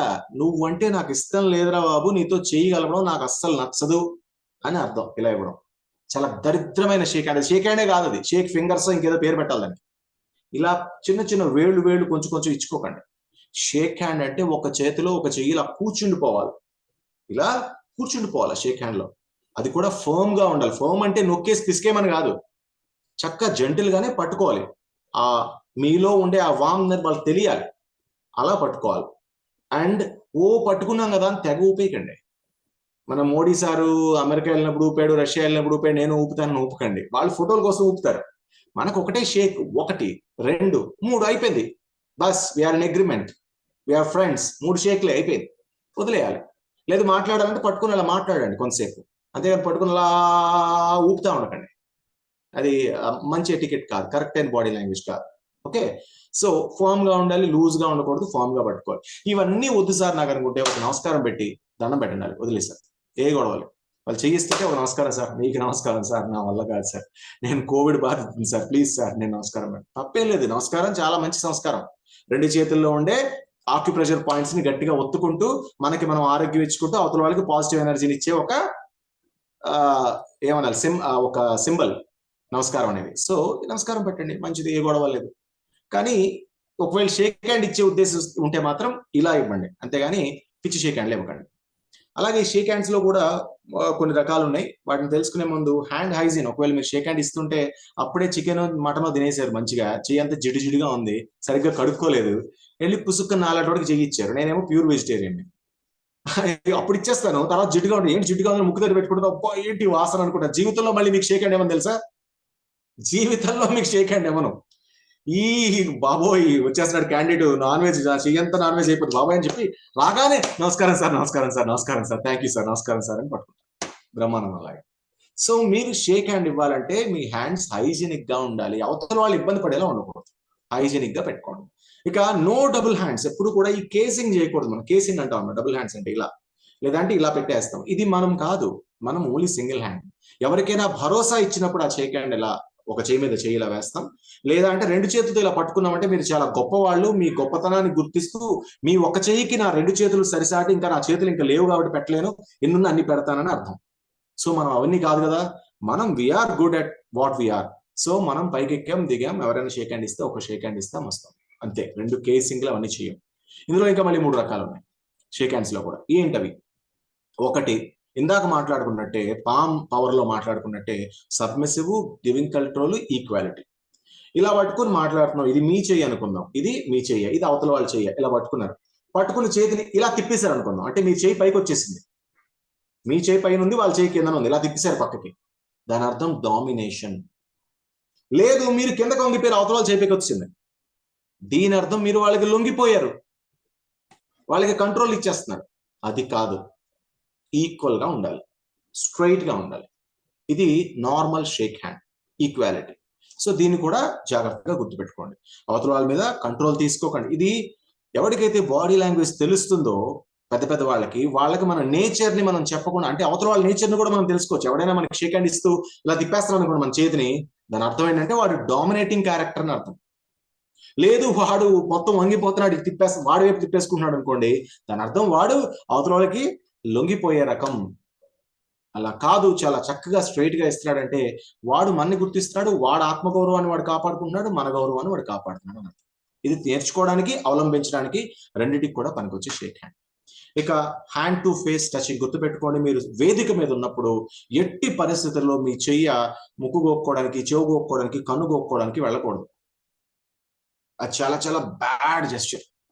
మీ కన్ను దురదేస్తుంది, జేబులోంచి ఖర్చు తీసుకొని ఆ కంటి మీద పెట్టుకొని నెమ్మదిగా ఇలా తుడుచుకోండి. ఆ తుడుచుకున్నప్పుడే ప్రెషర్ అప్లై చేసి ఏదైతే ఆ దురదేస్తుందో దాన్ని తుడిచేసుకున్నట్టు ఉండాలి. అంతేగాని కళ్ళు పెట్టి ఇలా గోకేసుకోవడం, చెవులో దురద పెడితే గీకేసుకోవడం. కొంతమంది అసలు చెప్పరాని చోట్ల చేతులు పెట్టేస్తుంటారు, మాట్లాడుతూ మాట్లాడుతూ వాళ్ళకి తెలియదు పాపం, వాళ్ళు కంట్రోల్ కోల్పోతారు, జేబులో చేతులు పెట్టి ఇంకెక్కడ పెట్టేస్తుంటారు. చాలా చోట్ల చూశాను ఇలా, చాలా బ్యాడ్ హ్యాబిట్. మీ చేతులు మీ కంట్రోల్లో ఉండాలి, ఫేస్ పైకి రాకూడదు, అన్నెసరీ ప్లేసెస్ లోకి వెళ్ళకూడదు. ఇది లాస్ట్ రూల్ మీరు స్పీచ్ ఇచ్చేటప్పుడు, ట్రైనింగ్ ఇచ్చేటప్పుడు. ఇది గుర్తుపెట్టుకోండి. ఇక్కడతో మన బాడీ లాంగ్వేజ్ కథ అయిపోయిందండి. అయితే ఒక చిన్న సందేశంతో నేను ముగించుకున్నాను. ఏంటది? శరీరం కుంగిపోకూడదు, వంగిపోకూడదు, జారిపోకూడదు, రొమ్ము విరుచుకొని నిలబడండి. ఓకే, అది మీ ధైర్యానికి, ఆత్మవిశ్వాసానికి సంకేతం. మీరు నీరసంగా ఉంటే వాళ్ళు నీరసపడిపోతారు, మీరు రసవత్తరంగా ఉంటే వాళ్ళు రసాలను ఆస్వాదిస్తారు. మీరు పండించే రసాలు అంటే ఏంటి? నూజివీడి రసాలు, పళ్ళు కాదు అక్కడ పండించడం అంటే. మీరు నవరసాలు వేటినైతే, భావోద్వేగాలను వేటినైతే పంచుతారో వాటిని వాళ్ళు తీసుకుంటారు. మీరే జావ గారిపోయి, నీరు గారిపోయి అలా ఉన్నారనుకోండి, మీ దగ్గర నుంచి వాళ్ళకి తీసుకోవడానికి ఏముండదు. దీంతో మన బాడీ లాంగ్వేజ్ సెషన్ అయిపోయింది. ఇప్పుడు మనం నెమ్మదిగా వాయిస్ మాడ్యులేషన్ లోకి వెళ్ళిపోదాం. ఎందుకంటే 55% నేర్చేసుకున్నాం, ఇప్పుడు 33-38% కూడా నేర్చేసుకుందాం. దాన్ని ఎందుకు వదిలేయాలి? సరే, ఇప్పుడు నేను వాయిస్ మాడ్యులేషన్ సంబంధించి మీ అందరికి ఒక చిన్న క్విజ్ పెడతా. ఎందుకు మనకు వాయిస్ మాడ్యులేషన్ కావాలి అని తెలుసుకోవడం కోసం నేను ఒక 3 వాయిస్లు చేస్తాను మీకు. ఆ 3 వాయిస్ లో మీకు ఏది నచ్చింది అనేది ర్యాంకింగ్ ఇవ్వండి. ఏది నచ్చితే అదే ఇవ్వండి. అంటే ఏంటి? నేను మొదటిది, రెండోది, మూడోది చేస్తాను. ఫస్ట్ దాని నెంబర్ 1, రెండో దాని నెంబర్ 2, మూడో దాని నెంబర్ 3. మీకు ఏది నచ్చితే అదే కొట్టాలి. అంటే మీకు మూడోది నచ్చింది అనుకోండి 3 ఆన్సర్ కొట్టాలి, రెండోది నచ్చితే 2 అని కొట్టాలి, ఒకటి నచ్చితే ఒకటి కొట్టాలి. ఈ 3 విన్నాక కొట్టాలి ఆన్సర్. మిమ్మల్ని ఏది అట్రాక్ట్ చేస్తుంది అనేది విన్నాక ఆన్సర్ అక్కడ కొట్టండి. సో ఫస్ట్ ఇవాళ మనకి మణిపూర్ లో గొడవలు తీసుకుందామా? వద్దులేండి, అలాంటి సెన్సిటివ్ టాపిక్స్ ఎందుకు మనకి. ఏదైనా ఒక న్యూస్ తీసుకుందామని చూస్తున్నాను. వరదలు వానలు మనకి బాగా పడుతున్నాయి కదా, వీటి గురించి మనం ప్రవాహాలు వీటి గురించి తెలుసుకుందాం. సో మొదటి న్యూస్ ఫస్ట్ నెంబర్ 1, తెలంగాణలో కురుస్తున్న వర్షాలకు ప్రాజెక్టులన్నీ నిండు కొండలా కళకళలాడుతున్నాయి. గోదావరిలో ప్రవాహం అంతకంతకు పెరుగుతోంది. దీంతో భద్రాచలం వద్ద మొదటి ప్రమాద హెచ్చరికను జారీ చేశారు. ఇది మొదటిది. రెండో దానికి వెళ్తున్నా, వినండి. తెలంగాణలో కురుస్తున్న వర్షాలకు జలాశయాలన్నీ కూడా నిండు కొండలా మారాయి. గోదావరిలో ప్రవాహం అంతకంతకు పెరుగుతుంది. దీంతో భద్రాచలం వద్ద మొదటి ప్రమాద హెచ్చరికను జారీ చేశారు. ఇది 2. ఇక మూడోది విందాం. తెలంగాణలో భారీ వర్షాలు కురుస్తూనే ఉన్నాయి. అంతకంతకు అన్ని జలాశయాలు కూడా నిండు కుండలా మారుతున్నాయి. గోదావరి ఉగ్ర రూపం దాల్చింది. ఆ ప్రవాహంతో భద్రాచలం వద్ద మొదటి ప్రమాద హెచ్చరికను జారీ చేశారు. ఇది మూడోది. దీనిలో మీకు ఏది నచ్చింది? ఆన్సర్ పెట్టండి.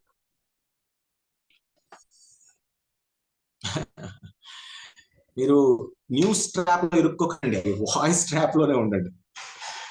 Okay okay, good good. వచ్చేసారు కూడా చాలా ఆన్సర్లు. చాలండి, చాలు. సో కొంతమంది 3 పెట్టారు, కొంతమంది 2 పెట్టారు, ఎవరో ఒకరిద్దరు ఒక్కటి పెట్టారు. ఎందుకండి ఒకటి ఎందుకు పెట్టలేదు? సింపుల్ అండి. వాయిస్ మాడ్యులేషన్ లో ఒక 4 ఫ్యాక్టర్స్ ఉంటాయి. ఆ 4 ఫ్యాక్టర్స్ లో మొదటి దానిలో నేను ఒకే ఒక ఫ్యాక్టర్ ని వాడాను. రెండో దాంట్లో 3 ఫ్యాక్టర్స్ ని వాడాను. మూడో దాంట్లో 4 ఫ్యాక్టర్స్ ని వాడాను. సో మిమ్మల్ని 2, 3 అట్రాక్ట్ చేయగలిగే ఎక్కువ మందిని, ఒకటి మాత్రం ఎక్కువ మందిని అట్రాక్ట్ చేయలేకపోయింది. సింపుల్ అండి. మీరే చెప్పారు వాయిస్ మాడ్యులేషన్ ఉంటేనే మాకు నచ్చుతోందని. మరి మీరు మాట్లాడినప్పుడు కూడా మిమ్మల్ని వినేవాళ్ళు వాయిస్ మాడ్యులేషన్ ఉంటేనే కదా ఇష్టపడతారు. అందుకు యాజ్ ఎ స్పీకర్ గా, ట్రైనర్ గా మనం వాయిస్ మాడ్యులేషన్ నేర్చుకోవాలి. సరే, వాయిస్ మాడ్యులేషన్ అంటే ఏంటో తెలుసుకున్నాం, ఎలా ఉంటుందో తెలుసుకున్నాం, ఎందుకు ఇష్టం అవుతుందో తెలుసుకున్నాం. మరి దీన్ని ఏం ప్రభావితం చేస్తాయనేది కూడా ఒకసారి తెలుసుకునే ప్రయత్నం చేద్దాం. ఒక 4 ఫ్యాక్టర్స్ ఉన్నాయండి. ఆ 4 ఫ్యాక్టర్స్ వాయిస్ మాడ్యులేషన్ ని ప్రభావితం చేస్తాయి. ఏంటి ఆ 4 ఫ్యాక్టర్స్ అంటే,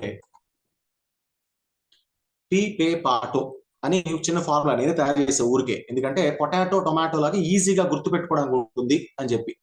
అదే అవసరం లేదు, పీపీటీ లాగే ట్రిపుల్ పీటీ అనొచ్చు, పీపీపీటీ అని కూడా అనొచ్చు. చిన్నపిల్లలకు చెప్పేటప్పుడైతే, యంగ్స్టర్స్ చెప్పేటప్పుడైతే పీపే పాటో, పెద్దవాళ్ళు మీరందరూ గొప్పవాళ్ళు పెద్దవాళ్ళు కాబట్టి మీకు ట్రిపుల్ పీటీ అనుకున్నాం. సో ఏంటి PPPT? Pitch, pace, pause, tone. ఈ 4 వాయిస్ మాడ్యులేషన్ ని ప్రధానంగా ప్రభావితం చేసే అంశాలట. మొట్టమొదటి పిచ్. పిచ్ అంటే మీ గొంతులో ఉండే వాల్యూమ్, శబ్ద తీవ్రత. సింపుల్ గా చెప్పుకున్నాం. ఓకే, హెచ్చు తగ్గులు, వాటిని మనం పిచ్ అంటున్నాం. సార్ క్రికెట్ పిచ్చా, లేదా అంటే సంగీతంలో ఉండే స్వరస్థాయ, ఇవి అడగండి ప్లీజ్. నేను సంగీతం నేర్పడానికి రాలేదు ఇక్కడ. వాయిస్ మాడ్యులేషన్ లో ప్రధానమైన ప్రథమ ఘట్టంలో మాత్రమే మనం ఉన్నాం. కొన్ని బేసిక్స్ నేర్చుకోవడానికి ఇక్కడికి వచ్చాం కాబట్టి దాన్ని అలాగే తీసుకోండి, అంతేగాని స్వరస్థాయితో పోల్చుకోకండి. ఇది ఈ పిచ్. ఏ పిచ్?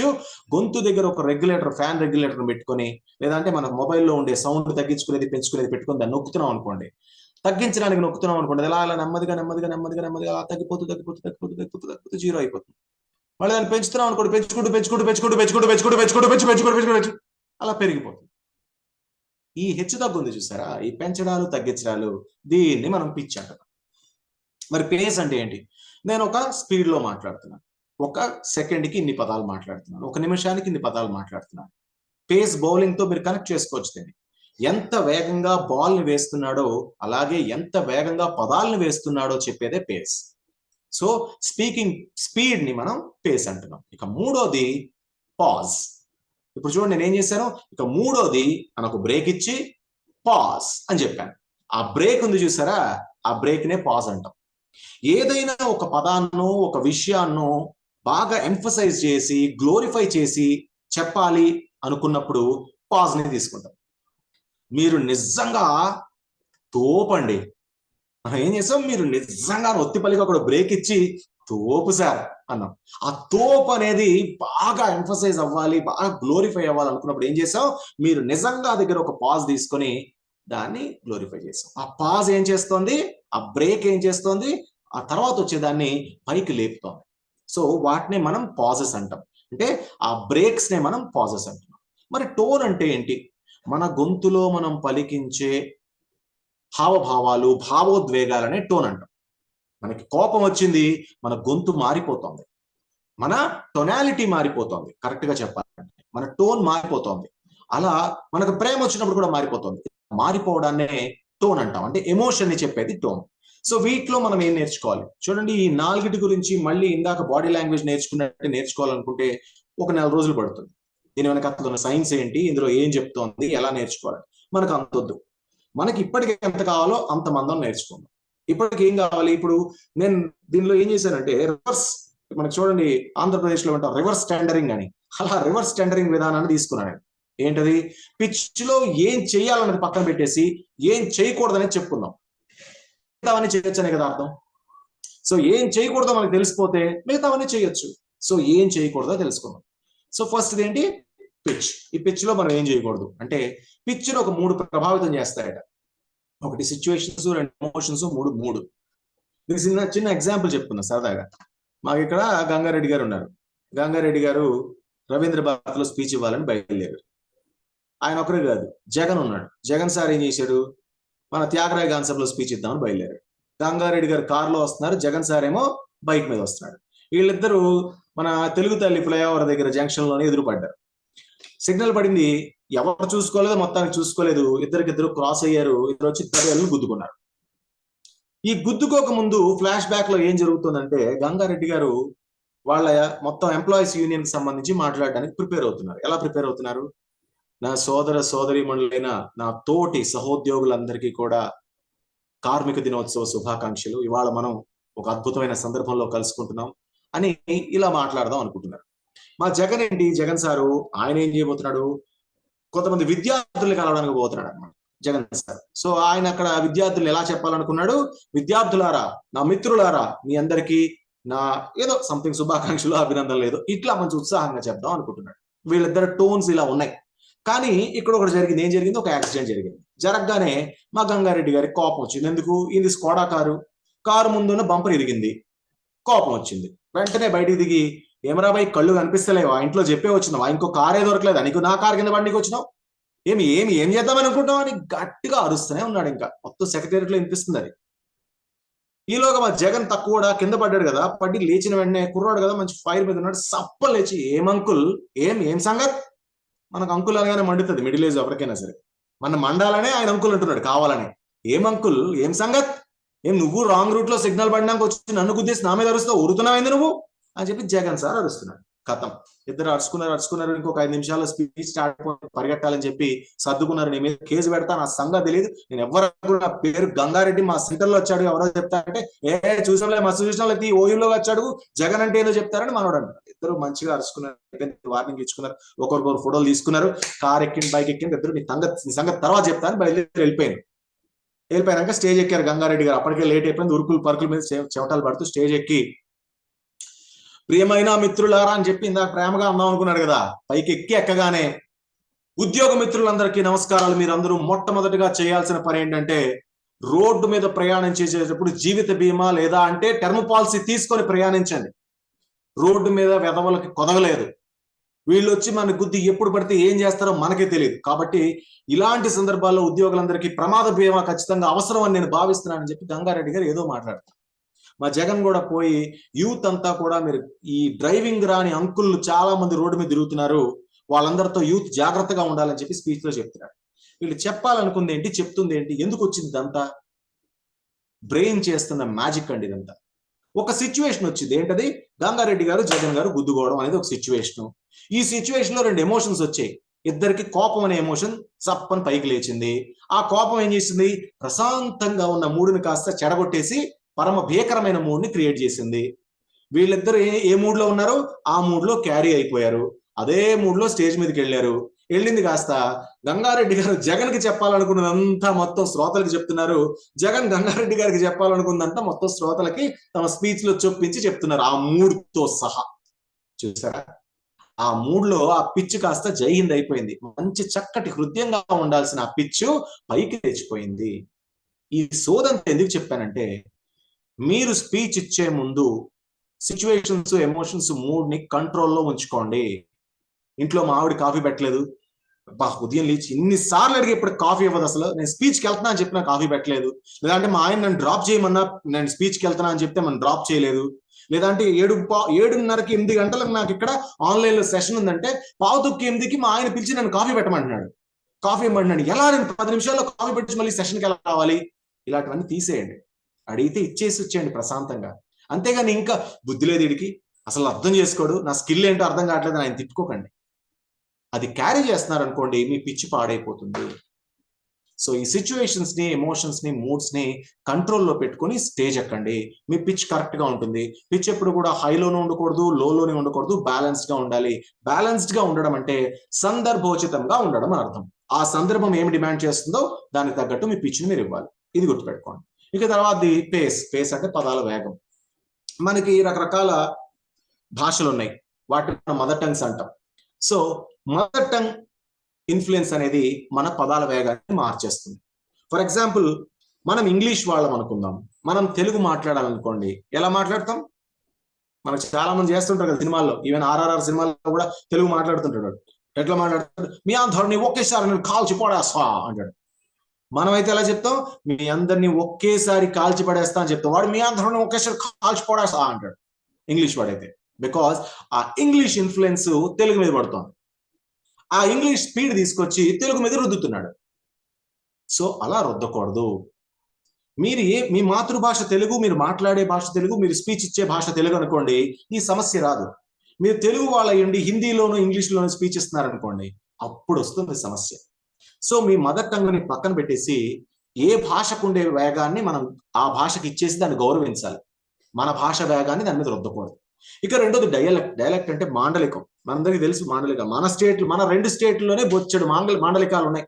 ఉత్తరాంధ్రలో ఒకలా మాట్లాడతారు, తూర్పు గోదావరిలో ఒకలా మాట్లాడతారు, పశ్చిమ గోదావరిలో ఒకలా, కృష్ణాలో ఒకలాగా, ఆ దాటగానే ఖమ్మంలో ఒకలా మాట్లాడతారు, కోదాడలో ఒకలా మాట్లాడతారు, నల్గొండలో ఒకలా మాట్లాడతారు, ఆదిలాబాద్ లో ఒకలా మాట్లాడతారు, హైదరాబాద్ లో ఎదరించి ఉదరించి మాట్లాడతారు. చూడండి ఎన్ని మాండలికాలు. సరే, మనందరం ఒక సరదాగా ఒక మాండలికం మీకు చెప్తా, అంటే పదాల వేగం ఎలా పరిగెడుతుందని చెప్పడానికి. గోదావరి ఒడ్డు నుండి అన్ని జిల్లాల్లో కూడా పదాల వేగం బాగా గట్టిగా ఉంటుంది.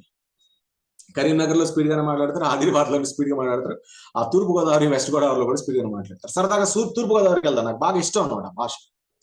సో తూర్పు గోదావరికి వెళ్ళామనుకున్నాడు, ఎలా మాట్లాడతారు? ఉదయం లేవగానే, ఇప్పుడు ఫర్ ఎగ్జాంపుల్ నాకు రాజేశ్వరి వడ్లమాని గారు ఫోన్ చేశారు అనుకున్నారు, వాళ్ళ సెషన్ ఉందని చెప్పడం కోసం ఫోన్ చేశారు.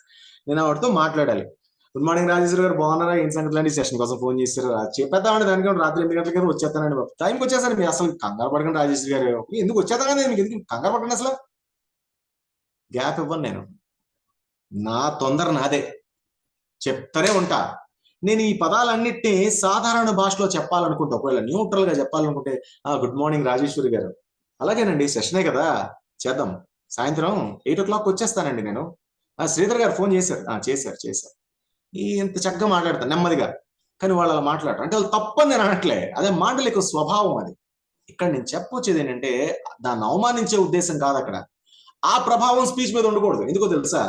తూర్పుగోదావరి జిల్లాలో మాట్లాడేవాడు తూర్పుగోదావరి జిల్లాలోనే మాట్లాడితే వాళ్ళు అర్థం చేసుకుంటారు. వాడొచ్చి సడన్ గా హైదరాబాద్ లో మాట్లాడితే వాడి స్పీడ్ ని వీళ్ళు పట్టుకోలేదు. వాడి స్పీడ్ లో దొర్లిస్తున్న పదాలని వీళ్ళు క్యాచ్ చేయడానికి ఈత కొట్టాలి. సో అది కష్టం. అందుకు మీ మాండలికం ప్రభావాన్ని మీ స్పీచ్ పైన ఉండకుండా చూసుకోండి. మీ మాండలికం వేగాన్ని మీ స్పీచ్ పైన ఉండకుండా చూసుకోండి. ఇక సర్కమ్స్టెన్సెస్ అంటే మళ్ళీ సందర్భానికి తగ్గట్టు మీ పేస్ ని మార్చుకోండి. ఒక పెద్ద వరద వస్తుందని చెప్పాలి, అప్పుడు మీ స్పీచ్ లో అక్కడ చాలా పెద్ద వరద వస్తోంది అని నెమ్మదిగా చెప్తే అసహ్యంగా ఉంటుంది. అక్కడ చాలా పెద్ద వరద వస్తోంది అని వేగంగా చెప్పాలి. అదే ఒక వ్యక్తికి మనం శ్రద్ధాంజలి పఠించడానికి వెళ్ళాము, ఇవాళ మన ఎన్టీఆర్ గారికి శ్రద్ధాంజలి వహిద్దాం, ఇవాళ మనం ఎన్టీఆర్ గారికి శ్రద్ధాంజలి పాటిద్దాం, అది కదా మెల్లగా చెప్పాలి. అక్కడ పేస్ పరిగెడితే ఎలా? ఇవాళ మనం ఎన్టీఆర్ గారికి ఒక 2 నిమిషాలు శ్రద్ధాంజలి ఘటిద్దాం, ఇది కదా చెప్పాలి. ఇక్కడ ఇవాళ మనం ఎన్టీఆర్ గారికి 2 నిమిషాలు శ్రద్ధాంజలి గడిద్దాం, పరిగెట్టిస్తే ఎలా? సో సందర్భం ఏం కోరుకుంటుందనేది తెలుసుకొని దాన్ని బట్టి పదాల వేగాన్ని మీరు ఫిక్స్ అవ్వాలి. ఇది ఈ మూడు ప్రభావితం చేస్తాయి. వీటిని దృష్టిలో పెట్టుకోండి. Don't be high, don't be లో, బ్యాలెన్స్డ్. ఎప్పుడు కూడా పేస్ అనేది బ్యాలెన్స్ గా ఉండాలి, న్యూట్రల్ గా ఉండేటట్టు చూసుకోవాలి. ఇక తర్వాత పాజెస్. ఈ పాజెస్ లో కూడా ఎక్కువ తక్కువలు ఎలా ఏం ప్రభావితం చేస్తాయి అంటే, ఫర్ ఎగ్జాంపుల్ మన ఇంట్లో మన అమ్మనో మన భార్యనో మన పిల్లల్ని ఎవరినో ఏదైనా అడగాలి, ఒక గ్లాస్ తో మంచినీళ్ళు తీసుకురండి అని, లేదా అంటే వెళ్ళి తొందరగా హోంవర్క్ చేయని మన పిల్లలకి చెప్పాలనుకోండి, ఏం చెప్తావు? నేను తొందరగా హోంవర్క్ చేయరా అంటాం. ఏమన్నావు? నేను తొందరగా హోంవర్క్ చేయరా, కాఫీ కావాలి, అమ్మ కాఫీ తీసుకురా. ఇందులో పాజ్ ఏదండి? అమ్మ ఒక కాఫీ తీసుకురా కలిపి చెప్పేసాం, ఎవరు తొందరగా హోంవర్క్ చేయరా కలిపి చెప్పేసాం. ఎందుకంటే ఇది మనం మాట్లాడే అలవాటు భాష, మనం ఇంట్లో మాట్లాడే అలవాటు భాష. అది మీకు అలవాటు, మీ కుటుంబ సభ్యులకు అలవాటు, మిమ్మల్ని రెగ్యులర్ గా వినే వాళ్ళకి అలవాటు. కానీ మిమ్మల్ని అప్పుడే స్పీకర్ గా వింటున్న వాళ్ళకి, అంటే శ్రోతలు ఎవరైతే కొత్తగా వచ్చారో వాళ్ళకి అది అలవాటు కాదు. మీరు అలా పాజులు ఇవ్వకుండా సెంటెన్స్ ని కలిపి చెప్పేస్తే వాళ్ళకి అర్థం కాదు. కాబట్టి మీ రెగ్యులర్ టాకింగ్ హ్యాబిట్స్ ప్రభావం మీ స్పీచ్ పైన పడకుండా చూసుకోండి. ఇక రెండోది మెమరీ. ఈ మెమరీ ప్రభావం, దీని గురించి మీకు నేను ఎప్పుడు అనుకుంటాను చెప్దామని. అది ఎలా అంటే మెమరీ సంబంధించి అది మరి మనం ఎప్పుడు డిస్కస్ చేద్దాం అనుకుంటాను. ఇదేనండి, నేను చెప్పాలనుకుంది నేను మర్చిపోయి మరి అది ఆ రకంగా ఎలా అంటే అని ఏవో కబుర్లు చెప్తా ఉంటాం. మనం కూడా స్టేజ్ మీదకి ఎక్కి ఏం చేస్తాం, మరి ఆ రకంగా చూసుకుంటే అంటూ లోపల మనం ఫ్రేమ్ చేస్తూ ఉంటాం సెంటెన్స్ ని. ఇది ఎందుకు వచ్చింది సమస్య? మెమరీలో లేకపోవడం వల్ల. మెమరీలో ఎందుకు లేదు? ప్రాక్టీస్ చేయకపోవడం వల్ల. సో యాజ్ ఎ స్పీకర్ మీ మెమరీని షార్ప్ గా ఉంచుకోవాలి. దానికోసం ప్రాక్టీస్, మెడిటేషన్ కి, ప్రాణాయామానికి మించింది ఇంకోటి లేదు. ప్రాణాయామం చేయండి, బోల్డంత ఆక్సిజన్ ఇక్కడికి వస్తుంది, బోల్డని కొత్త కణాలు పుడతాయి, డెడ్ సెల్స్ తగ్గుతాయి, సో జ్ఞాపక శక్తి పెరుగుతుంది. మెడిటేషన్ చేయండి, మనస్సు ప్రశాంతంగా ఉంటుంది, చిత్తం ప్రశాంతంగా ఉంటుంది, కాన్షియస్ గా మీ ఎరుకలో మీ కంట్రోల్లో ఉంటుంది, మెమరీ బాగా పెరుగుతుంది, యాజిటేషన్ ఉండదు మనిషిలో. కాబట్టి మెమరీ పాజులు రాకుండా చూసుకోండి. మెమరీ పాజ్ అనేది పరమ వరస్ట్ అనమాట. వాళ్ళు ఈజీగా జడ్జ్ చేసేస్తారు. మనం మరి ఆ రకంగా చూసుకుంటే అది మరి ఇది అంటుంటే, ఆ ఊత పదాలు వాడుతుంటే పెద్ద వేస్ట్ గాడిలో ఉన్నాడు రా బాబు, ఏం చెప్పారు ఇదికే తెలియదు అనుకుంటారు. చూసారా, అయిపోయింది. ఇంత కష్టం అంతా జై హిందో జై హింద్.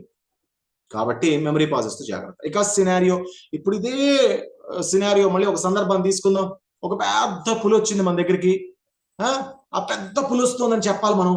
అక్కడ చాలా పెద్ద పులి మీ మీదకి రాబోతోంది అని మెల్లగా చెప్తే, ఈ చెప్పేలోపు ఆ పులి వచ్చేస్తుంది. అన్ని పాజులు పనికిరావు అక్కడ. పులి మీ మీద దూకపోతుంది సార్ అని అరిస్తేనే వాడికి తొందరగా రీచ్ అవుతుంది. అక్కడ పాజులు పనికిరావు. సో పాజ్ ఎక్కడ ఇవ్వాలో మనకు తెలియాలి. ఆ సందర్భం, పులి వస్తోందంటే వేగంగా చెప్పాలి. పులి లేదు వెళ్ళిపోయింది మనం హాయిగా ఉండొచ్చు అంటే ఏమీ బాధ లేదు, నిశ్చింతగా ఉండండి అని చక్కగా పాజులు ఇచ్చుకుని నెమ్మదిగా చెప్పొచ్చు, ఏం పర్లేదు. కానీ నిశ్చింతగా ఉండకూడదు అని చెప్పాల్సిన సందర్భంలో పాజులు ఎక్కువ ఇచ్చి చెప్పామనుకోండి, అసహ్యంగా ఉంటుంది. సో సందర్భానికి తగ్గట్టుగా మీ పాజులు ఉండాలి. ఇది మనకు తెలిసిన విషయమే, కానీ ఫాలో అవ్వం. సో ఇవాళ నుంచి దాన్ని ఫాలో అవ్వండి. సందర్భానికి తగ్గట్టుగా నేను పాజులు ఇవ్వాలి అని. ఇందులో కూడా పాజెస్ లో హై లో ఉండకూడదు. అంటే ఏంటి? ఫర్ ఎగ్జాంపుల్ మా గౌరీప్రియ గారిని పిలిచి, గౌరీప్రియ గారు మీ పేరు ఏమిటండి అని అడగగానే, నా పేరు గౌరీ ప్రియ, ఫుల్ స్టాప్. 4 పాజులు ఇచ్చారు. శ్రీరామ్ సార్ క్లాస్ లో చెప్పారు పాజులు ఇవ్వమని, 4 పాజులు ఇచ్చారు. వినడానికి బాగుందా స్వామి? బాగుందా? ఏంటి ఎవరు స్పందించట్లేదు? పడుకుని పోయారా? విజయ్ కుమార్ గారు ఉన్నారా? బాగుందా బాగాలేదా? బాగుంది, బాగాలేదు. విజయ్ కుమార్ గారు చూపించండి, కనిపించలేదు నాకు. ప్రసాద్ గారు బాగుంది, బాగాలేదు. బాగాలేదు. గౌరీప్రియ గారు బాగుంది, బాగాలేదు. బాగాలేదు. అదే నా పేరు గౌరీప్రియ, ఇది బాగుందా బాగాలేదా? బాగుంది, బాగాలేదు. బాగుంది. చూసారా, ఒక్క పాజ్ అక్కడ సెట్ అవుతుంది. ఆ సందర్భానికి 4 పాజులు ఇస్తే సెట్ కాదు, వరస్ట్ గా ఉంటుంది, వినడానికి బాగోదు. సో సందర్భానికి తగ్గట్టు మనం పాజులు ఇవ్వాలి, బ్యాలెన్స్డ్ గా ఉండాలి. ఇక లాస్ట్ది టోన్. టోన్ అంటే ఇందాక చెప్పుకున్నాం, భావావేశాలు, భావోద్వేగాలని. దానికి ఒక పేరు పెట్టాం మనం, ఏంటి? నవరసాలు. ఎంటీఆర్, క్యాచ్, ప్రియ, ఇలా రకరకాలు ఉన్నాయి కదా మనకు దొరికితే రసం పౌడర్లు. అలా 9 రకాల రసాలు ఉన్నాయి. వాటిని మనం సరిగ్గా ఆస్వాదించాలి. ఎలా ఆస్వాదించాలి అంటే, దేనికి తగ్గట్టు దాన్ని ఆస్వాదించాలి. కారం ఎక్కువైతే అబ్బా కారం ఎక్కువైంది అనాలి, పులుపు ఎక్కువైతే అని లొట్టలు వేయాలి, తీయగా ఉంటే తీయగా ఉంది అనాలి. ఇవే నవరసాలంటే. అంటే ఏంటి? ప్రేమ, హాస్యము, ఆనందము, కోపము, వీరత్వం, భీభత్సము, భయము, కరుణ, ఇవన్నీ కూడా మన గొంతులో పలకాలి. ఇవి నవరసాలంటే. ఇలా 9 రసాలు ఉన్నాయి, సెర్చ్ చేసుకోండి. అవేంటని ఇప్పుడు నన్ను అడగండి. ఆ 9 రసాలు మీ గొంతులో కరెక్ట్ గా పలికితే మిగతా 3 గురించి మీరు పట్టించుకునే అక్కర్లేదు. ఇదే సీక్రెట్ వాయిస్ మాడ్యులేషన్. ఎవరైతే టోన్ పైన గ్రిప్ సంపాదించేస్తారో, 9 రసాలని తమ గొంతులో పలికించేస్తుంటారో, వాళ్ళకి పిచ్చు, పేసు, పాజు అలా కాళ్ళ ముందు నిలబడి ఉంటాయి అన్నమాట. అలా కూర్చుంటాయి, మీ అదుపాజ్ఞంలో ఉంటాయి, మీకు బానిసలుగా మారతాయి. సో టోన్ మీద పట్టు సాధించాలి. ఇప్పుడు మనం ఒక వాలంటీర్ని తీసుకుందాం. ఎవరా వాలంటీరు? సతీష్ ఎర్నేనా. సతీష్ గారు అన్మ్యూట్ చేసుకోండి. సతీష్ గారు, మీరు ఎవరినైనా ప్రేమించారా? సార్ ఓపెన్ గా అడుగుతున్నారు సార్. ఎలా చెప్పాలి సార్ అంటారా? మనిషన్నాక ప్రేమ ఉంటుంది సార్, సహజం. ప్రేమ ఉంటది. ప్రేమను మించారా లేదా అనేది ఇక్కడ ఉండాలి. ప్రేమను మించారా లేదా? ఒకవేళ మీరు ప్రేమించిన వ్యక్తి మీకు తారసపడితే, నేను నిన్ను ప్రేమిస్తున్నాను అని ఆమెకి ఎలా చెప్తారో ఇప్పుడు చెప్పండి. ఆమెకి ఎలా చెప్తారో అలాగే చెప్పాలి సుమి. Sir big question. పర్లేదు చెప్పండి. మీరు చాలా సింపుల్ గా ఇలా తేల్చేస్తారు, చెప్పండి.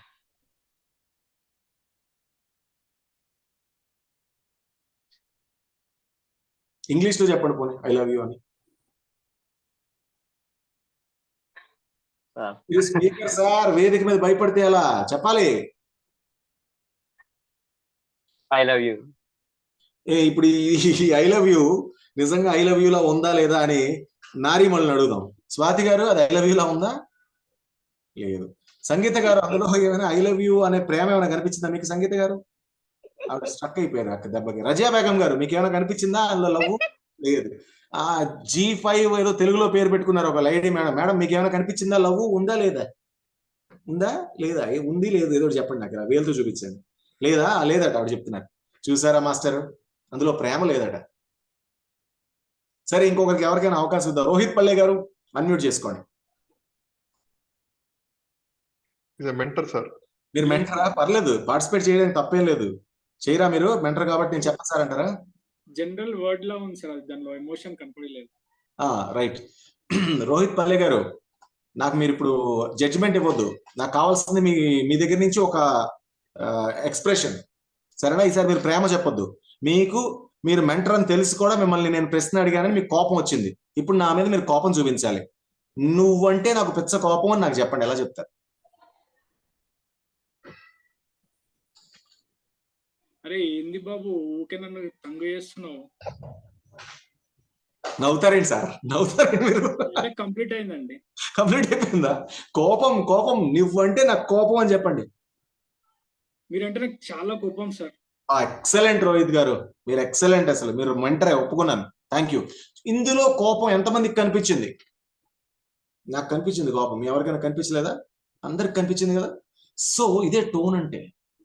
కోపం ఉంటే కోపాన్ని, ప్రేమ ఉంటే ప్రేమని చెప్పేయాలి. సతీష్ గారు, ప్రేమని ఐ లవ్ యూ నాన్న అని ప్రేమగా చెప్పాలి సార్. ఐ లవ్ యూ అని చెప్తే ఎవరు ఒప్పుకోరు సార్. కొంచెం ప్రేమగా చెప్పండి, సరేనా? రైట్.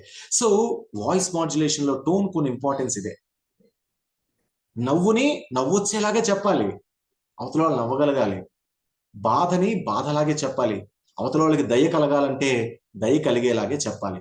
అది గొంతులో పలికిస్తేనే కరెక్ట్ అయిన వాయిస్ మాడ్యులేషన్ జరిగినట్టు. టోన్ జరగలేదా, మిగతా 3 జరిగినా ప్రయోజనం లేదు. ఇంపాక్ట్ ఉండదు, ప్రభావం ఉండదు. ప్రభావం ఉండాలి అంటే టోన్, నవరసాలు పలకాల్సిందే. రోహిత్ పల్లె గారికి మీరు అందరూ కూర్చున్న చోట కూర్చుని చప్పట్లు కొట్టండి. నా శ్రమను ఆయన తగ్గించారు. Thank you so much. Next ఏంటి? టోన్ వచ్చేసింది మనకి. సో టోన్ ని మనం అధీనంలోకి తెచ్చుకున్నాం, మిగతా 3 మన అధీనంలోకి వచ్చేసాయి. సో నెక్స్ట్ మనం నేర్చుకోబోయే కొన్ని చిన్న చిన్న సూత్రాలు నేర్చుకున్నాం. ఏంటి? వాయిస్ మాడ్యులేషన్ వల్ల ఉండే ఒక 6 బెనిఫిట్స్. ఒకటి, బైండ్స్ ద ఆడియన్స్ ని కట్టి కూర్చోబెడుతుందట మనం వాయిస్ మాడ్యులేషన్ లో కరెక్ట్ గా ప్రెజెంట్ చేస్తే. కూర్చున్నారా లేదా మీరు అందరూ మీరు డిసైడ్ చేసుకోండి. ఎంతసేపు నేను వాయిస్ మాడ్యులేషన్ చేశాను. Expresses emotions. ఇప్పుడే మనం ఎమోషన్స్ గురించి మాట్లాడుకున్నాం. రోహిత్ గారు తన ఎమోషన్ ని పర్ఫెక్ట్ గా ఎక్స్ప్రెస్ చేశారు బికాస్ ఆఫ్ టోనాలిటీ. అదే టోన్ లో సతీష్ గారు నేర్చుకుంటున్నారు కదా ఇప్పుడిప్పుడే, అందుకు ఆయన ప్రేమని సిగ్గుపడుతూ దాచేసుకున్నారు, గొంతులో చెప్పలేదు, ఎమోషన్ మిస్ అయిపోయింది. Shows confidence. రోహిత్ గారు పెర్ఫార్మ్ చేసినప్పుడు మీరంటే నాకు కోపం సార్ అని చాలా కాన్ఫిడెంట్ గా చెప్పారు. అదే మా సతీష్ గారు చెప్పేటప్పుడు అప్పుడే కెమెరా ఆఫ్ చేసుకున్నారు, ఈయన నన్ను ఆడుకుంటున్నాడని. కెమెరా ఆన్ చేయండి సార్, ఆన్ చేయండి. సో సతీష్ గారు ఏం చేశారు, నవ్వుతున్నారు, మధ్య మధ్యలో సిగ్గుపడుతున్నారు, ఆయనలో కాన్ఫిడెన్స్ తగ్గిపోయింది. అదే ఒకవేళ ఆయన దగ్గర ఆ వాయిస్ మాడ్యులేషన్ టెక్నిక్ ఉంటుంటే అసలు ఆయన కూడా చెడు కూడా ఆడుకునేవారు.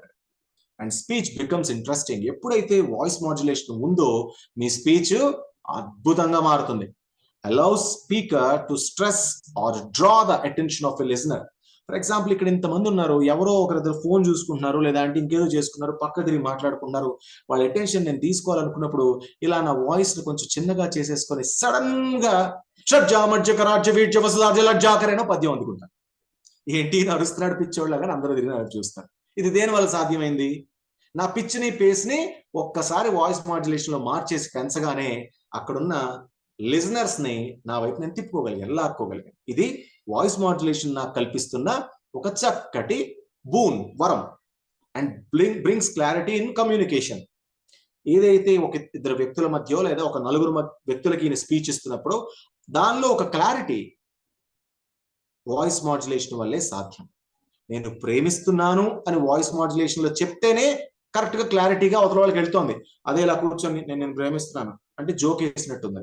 లేదు నాకు కోపం ఉంది, నువ్వు అంటే నాకు చాలా చాలా కోపం అన్నావు అనుకోండి, ఇందులో కోపం ఎక్కడ ఉంది, కామెడీ ఉంది.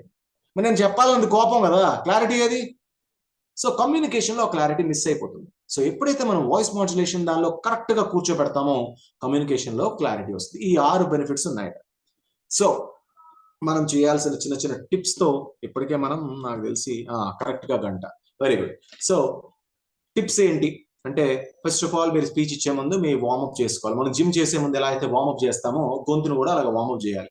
వార్మప్ చేయాలంటే ఏం చేయాలి, కొంచెం ఆరవడం లేదా పాటలు పాడడం ఇలాంటివి చేయాలి. చేస్తే గొంతు విచ్చుకుంటుంది. Analyse others voice modulation. మీకు బాగా నచ్చే స్పీకర్స్ యొక్క వాయిస్ మాడ్యులేషన్ ని అనలైజ్ చేయడం స్టార్ట్ చేయండి. మీకు తెలియకుండానే అందులో ఉండే మంచి గుణాలని మీరు పిక్ చేసుకుని అడాప్ట్ చేసుకుంటారు. సో ఈ అనలైజేషన్ వల్ల కలిగే అదృష్టం అది. Pauses are important, don't stretch your breath. మీరు ఇక్కడ బ్రెత్లెస్ సాంగ్లు పాడడానికి రావట్లేదు కాబట్టి పాజులు ఇస్తూ చక్కగా మాట్లాడండి. Always have water handy. ఎప్పుడు కూడా మీ స్పీచ్కి వెళ్ళేటప్పుడు మీ బాటిల్ మీతో ఉండాలి. వాళ్ళు నీళ్ళు ఇస్తారో ఎవరో మనకు తెలియదు, కానీ మన దగ్గర మన బాటిల్ ఉండాలి. ఎప్పుడు మన గొంతుకి దాహం వేస్తుందో తెలియదు. గొంతు వెట్టగా ఉన్నంత వరకే మన స్పీచ్ బాగా సాగుతుంది. గొంతు డ్రై అయిపోతే స్లోగా గొంతుని మనం లూజ్ అయిపోతాం. కాబట్టి వాటర్ మన దగ్గర ఉండాలి. And don't stray from your vocal range. మనకి ఒక రేంజ్ ఉంటుంది, ఏంటి, ఇక్కడ వరకు నేను అరవగలను అని. రాజేశ్వరి అడ్మాల్ గారు నా కోసం ఆవిడ వాటర్ తాగేశారు. థ్యాంక్స్ అండి, బాగా దాహం వేసింది. నేను మాట్లాడుతున్నా కదా, అందుకు మేడం దాహం వేసింది.